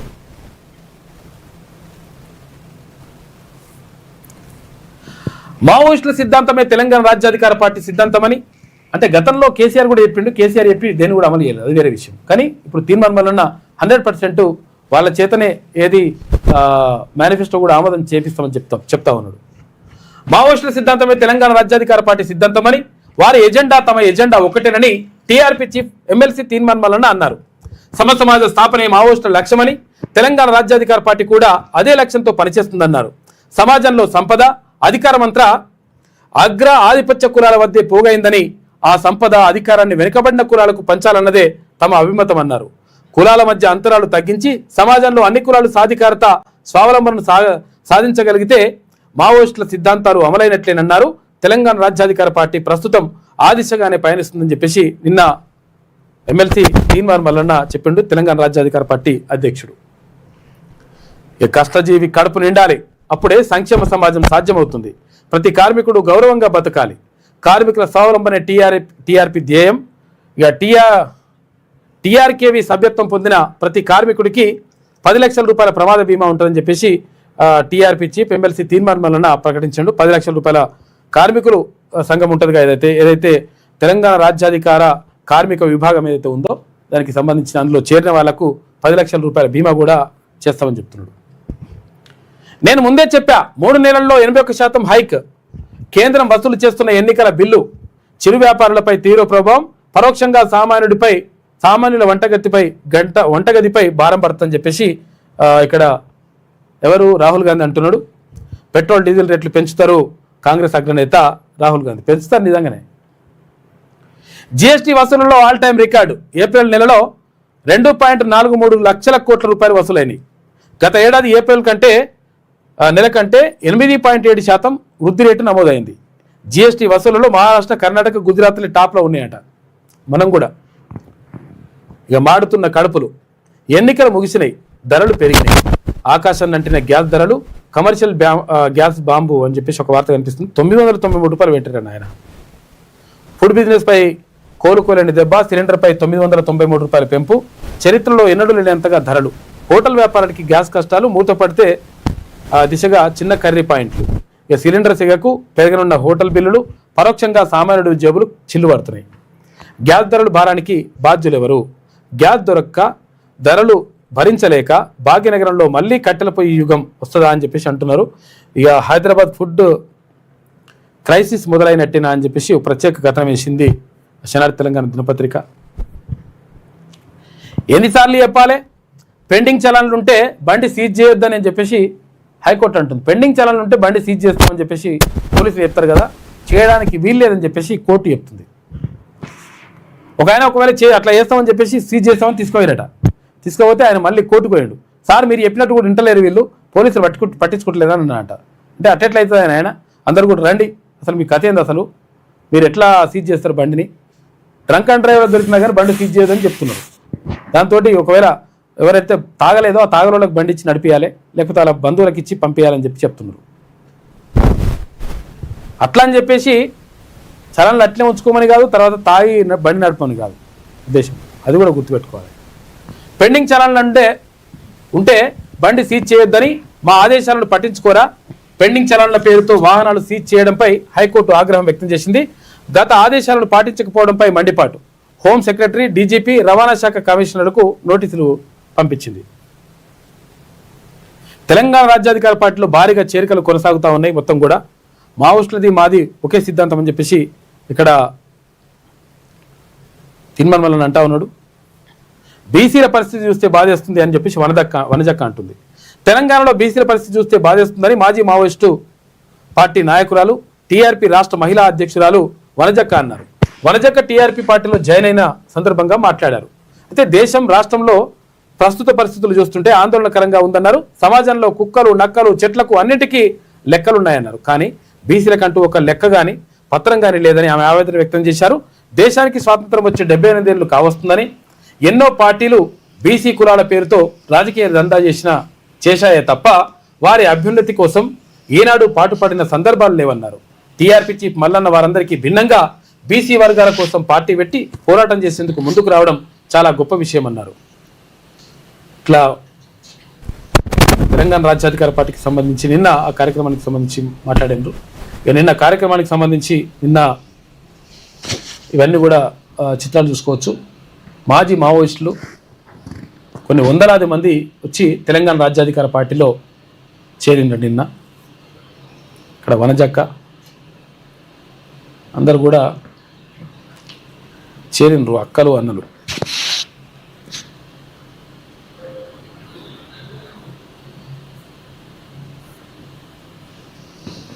సంబంధించిన చిత్రాలు చూసుకోవచ్చు. ఇక ఇది శనార్థిలో ఉన్నటువంటి ప్రధాన కథనాలు ఏదో ఒకసారి మనము నమస్తే తెలంగాణ చూద్దాం. అమ్మకాలపై ప్రత్యక్ష దాడి. ఇక డైరెక్ట్ సిలిండర్లకు పోలీసు ఎన్ఓసి అంట. రాష్ట్ర ప్రభుత్వం తీరుపై పరిశ్రమల రంగం మహిళల ఆర్థిక స్వావలంబనకు అడ్డంకి అని చెప్పి పెట్టుబడులు, వ్యాపారాలకు ముప్పు అని చెప్పేసి ఒక వార్త కనిపిస్తూ ఉంది. భద్రాచలం ఏపీలో ఉందట. స్వీయ జనగణన వెబ్సైట్లో ఇలా ప్రత్యక్షమైంది. అగో భద్రాచల వాసులకు దక్కని స్వీయ గణన అవకాశం. భద్రాచలం పట్టణం తెలంగాణ బయట ఉన్నట్లు సందేశం పెట్టినట. మరి అదేదో చూడాలి. ఇది కథలో సామాన్యుడిపైకి గ్యాస్ మిస్సైల్ అని చెప్పేసి ఒక వార్త కనిపిస్తుంది. ఎన్నికలు ముగియగానే బాధుడు షురు అయింది. మనం అప్పుడే చెప్పినాం పెరుగుతాయని. ఇంధన భారం మోపబోమని హామీ ఇచ్చి ఓట్లు పడగానే పేట్ ఫిరాయించిన కేంద్రం బల్క్ డీజిల్ వినియోగదారులకు షాకిస్తుందట. ఇక్కడ ఏటీఎఫ్ ఇంటర్నేషనల్ ధర 5% పెరిగిందట.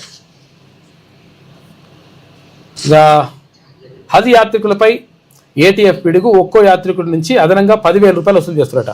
హజ్ కమిటీ కీలక నిర్ణయం. ఇది దోపిడీ చేయడం అని చెప్పేసి ఓవైసీ అంటున్నాడు. ఇక రోజు 100 విమానాలు కట్. ఏటీఎఫ్ ధర పెంపుతో ఎయిర్ ఇండియా నిర్ణయం తీసుకున్నది. తగ్గిస్తున్నట విమానాలు. వారంలో పెట్రోల్ బంబ్ అని చెప్పేసి పెట్రోల్ డీజిల్ కూడా పెరుగుతాయంట రేట్లు. 4 రూపాయల నుంచి 5 రూపాయలు పెట్రోల్ డీజిల్, 40 రూపాయల నుంచి 50 రూపాయల దాకా గ్యాస్ కూడా పెరుగుతుంది. సాకారం అవుతున్న కేసీఆర్ సంకల్పం అని చెప్పేసి టిమ్స్ ట్రయల్స్ సనత్ నగర్లో ప్రయోగాత్మకంగా ఓపీ సేవలు ప్రారంభం అని చెప్పేసి కాకపోటు వేసారు. ఎందుకంటే కాకున్నప్పుడే కట్టిరు కానీ ఇంకా పూర్తి చేయలేదు. పూర్తి చేయకపోతే ఇప్పుడు పూర్తి చేసి దాంట్లో సేవలు కూడా స్టార్ట్ అవుతున్నాయంట. పెద్ద హాస్పిటల్ ఇది. టిమ్స్లో 3 yearsలో అప్పుడు కేసీఆర్ ఉన్నప్పుడే చేసిండు కానీ కాక పూర్తి స్థాయిలో వేయలే. కంప్లీట్ చేయకుండా పోయిండు. ఇప్పుడు కంప్లీట్ అయిపోయి ప్రారంభోత్సవానికి రెడీ అవుతుంది. నగరం నలువైపులా టిమ్స్లకు నాడు కేసీఆర్ నిర్ణయం. 2022లోనే 3 దవాఖానాల పనులకు శంకుస్థాపన చేసిండు. సంతానం లేని పేద దంపతులకు అండగా గాంధీ ఐవీఎఫ్, బస్తీ దవాఖానాలతో నిరుపేదలకు చేరువైన వైద్య సేవలు, జిల్లాకు ఒక మెడికల్ కాలేజీతో చేరువగా స్పెషాలిటీ వైద్య సేవలు, ఇటు ఆరోగ్యశ్రీ పథక పరిధిలోనే అవయవ మార్పిడి శస్త్రచికిత్సలు ఇవన్నీ కూడా కొంతవరకు చేసిండు కాక కానీ వాళ్ళ సిబ్బందిని డాక్టర్ని అందరిని కూడా నియమించలే. ఇక హ్యామ్లో స్కామ్ ఇదిగో సాక్ష్యం. కాంగ్రెస్ నేతలు కాంట్రాక్టర్లు కుమ్మక్కై 5,000 కోట్ల రూపాయల టెండరు ఖతం చేసిందని చెప్పేసి హరీష్ రావు ఆరోపిస్తున్నాడు. ఓఆర్ఆర్పై ఘోర ప్రమాదం. 6 సిరిసిల్ల వాసులు దుర్మరణం. ఆగి ఉన్న లారీని ఢీకొట్టిన కారు దైవ దర్శనానికి వెళ్ళి వస్తుండగా దుర్ఘటన. మృతుల్లో 3 చిన్నారులను, వారంతా రక్త సంబంధికులే. ప్రమాద వార్తతో సిరిసిల్లలో విషాదం. కేటీఆర్ దిగ్భ్రాంతి వ్యక్తం చేసింది. పాపం దారుణం అసలు నిజంగా. ఫీజుల భారం భవిత ఆగం. రీఎంబర్స్మెంట్ స్కీమ్ కొత్త నిబంధనలే శరాఘాతం. సర్కార్ నిర్ణయంతో ఉన్నత విద్యకు దూరమయ్యే ప్రమాదం ఉందట. ఇక గన్నీ కొనుగోలులో అన్ని అడ్డదారులేనట. ఆసరాకు కాంగ్రెస్ కటింగ్. 2 ఏళ్లలో 2 లక్షల పెన్షన్లు గల్లంతైనాయట. చూడాలి మరి ఇప్పుడు కొత్త పెన్షన్లు అవన్నీ కూడా ఇవ్వాలి. ఈసారి పింఛన్లు ఎప్పుడు ఇస్తారు సారు అని చెప్పేసి కడియన్ నిలదీసిన మహిళలు అని చెప్పేసి ఈ పింఛన్లు కూడా క్లియర్ ఇయ్యలే మరి అప్పుడు కేసీఆర్ కూడా పూర్తి స్థాయిలో ఇయ్యలే. లాస్ట్లో 3-4 ఏళ్ళు మొత్తం పెండింగ్లో పెట్టుకుంటూ వచ్చాడు. బడుగుల మంత్రుల శాఖలో బడాబాబుల పెత్తనం, ఉన్నత వర్గాలకు చెందిన సలహాదారులతో రేవంత్ సర్కార్ నిర్ణయం అని చెప్పేసి ఒక వార్త కనిపిస్తూ ఉంది. ఇక 10,000 మందితో రైతు సదస్సు, వరంగల్లో స్థలాలు పరిశీలించిన బీఆర్ఎస్ నాయకులు, రైతులకు కాంగ్రెస్ సర్కార్ మోసం చేసిందని చెప్పేసి ఆరోపిస్తున్నారు బీఆర్ఎస్ నాయకులు. ఇది నమస్తే తెలంగాణలో ఉన్నటువంటి ప్రధాన కథనాలు. అయితే మొత్తం మీద జరుగుతున్నటువంటి పరిణామాలు ఇట్లున్నాయి. ఏమైంది పోతలేదు.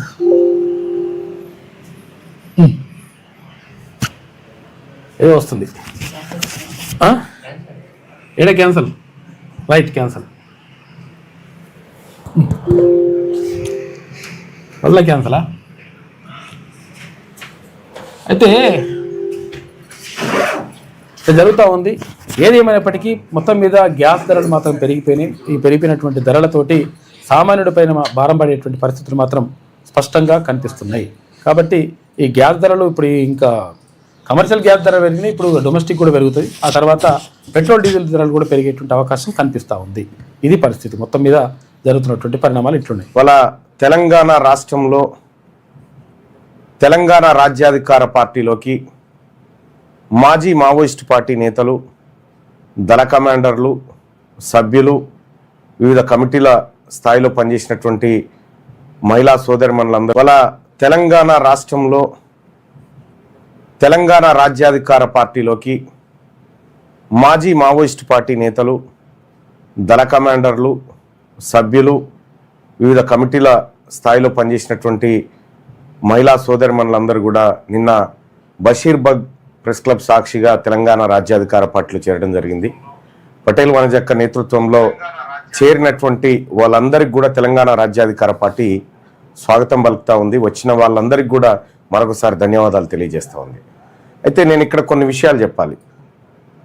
తెలంగాణ రాజ్యాధికార పార్టీ వైపు ఎందుకు మాజీ మావోయిస్టులు చూస్తూ ఉన్నారు అంటే, ఒకటి సామాజిక న్యాయం, ఎవరెంతో వారికెంత అనేటువంటి నినాదం, వనరుల పంపిణీ అనేది సమానంగా జరగాలి అనేది ఒక స్పష్టమైనటువంటి విధానంతో తెలంగాణ రాజ్యాధికార పార్టీ ముందుకు పోతా ఉంది. ఇక వీళ్ళే కాదు, అనేక మంది తో చర్చలు జరిగినాయి. అనేక మంది కూడా ఇవాళ తెలంగాణ రాజ్యాధికార పార్టీలో చేరడానికి సమాయత్తమవుతా ఉన్నారు. వాళ్ళందరికీ కూడా స్వాగతం తెలియజేసుకుంటూ 2029 నేను నిన్న క్లియర్గా చెప్పిన, మావోయిస్టుల ఆలోచనలను చట్టాలుగా మారుస్తామని చెప్పిన, మావోయిస్టుల ఉద్యమ ఆలోచనలను చట్టాలుగా మారుస్తామని చెప్పిన. సో తెలంగాణ రాజ్యాధికార పార్టీ క్లియర్గా ఉంది. అడవిలో ఇప్పుడున్నటువంటి అలజడి వల్ల మావోయిస్టు పార్టీ పూర్తిగా అంతరించిపోయింది. జనజీవన స్రవంతిలో కలిసినటువంటి మావోయిస్టు సోదరులకు, మాజీ మావోయిస్టు సోదరులకు, సానుభూతి పరులందరికీ కూడా తెలంగాణ రాజ్యాధికార పార్టీ సాదరంగా స్వాగతం పలుకుతూ ఉంది. రండి, ఇక్కడ అసలైన ఉద్యమం ఉంది. ఈ ఉద్యమం ప్రజాస్వామ్యయుతంగా జాగేటువంటి ఉద్యమం. ఈ ఉద్యమంలో పాల్పంచుకోవాల్సిందిగా మీ అందరిని కూడా మరొకసారి ఆహ్వానిస్తూ, సో ఇవాళ మరింత బలోపేతంగా, శక్తివంతంగా తెలంగాణ రాజ్యాధికార పార్టీ మారింది. సో అలాగే వివిధ జిల్లాల నుంచి కూడా ఇదే తరీకాలో జాయినింగ్స్ ఉంటాయి. వాళ్ళందరికీ కూడా స్వాగతం తెలియజేసుకుంటూ, జై తెలంగాణ రాజ్యాధికార పార్టీ, జై బీసీ. Thank you. అయితే మావోయిస్టులకు సంబంధించి అంటే కేంద్ర ప్రభుత్వంతో చర్చలు జరపాలి.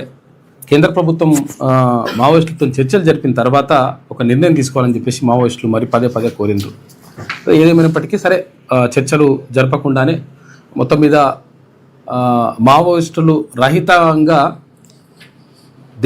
భారతదేశం ఉంటుంది అని చెప్పేసి గతంలో కేంద్ర హోంమంత్రి అమిత్ షా ప్రకటించిండు.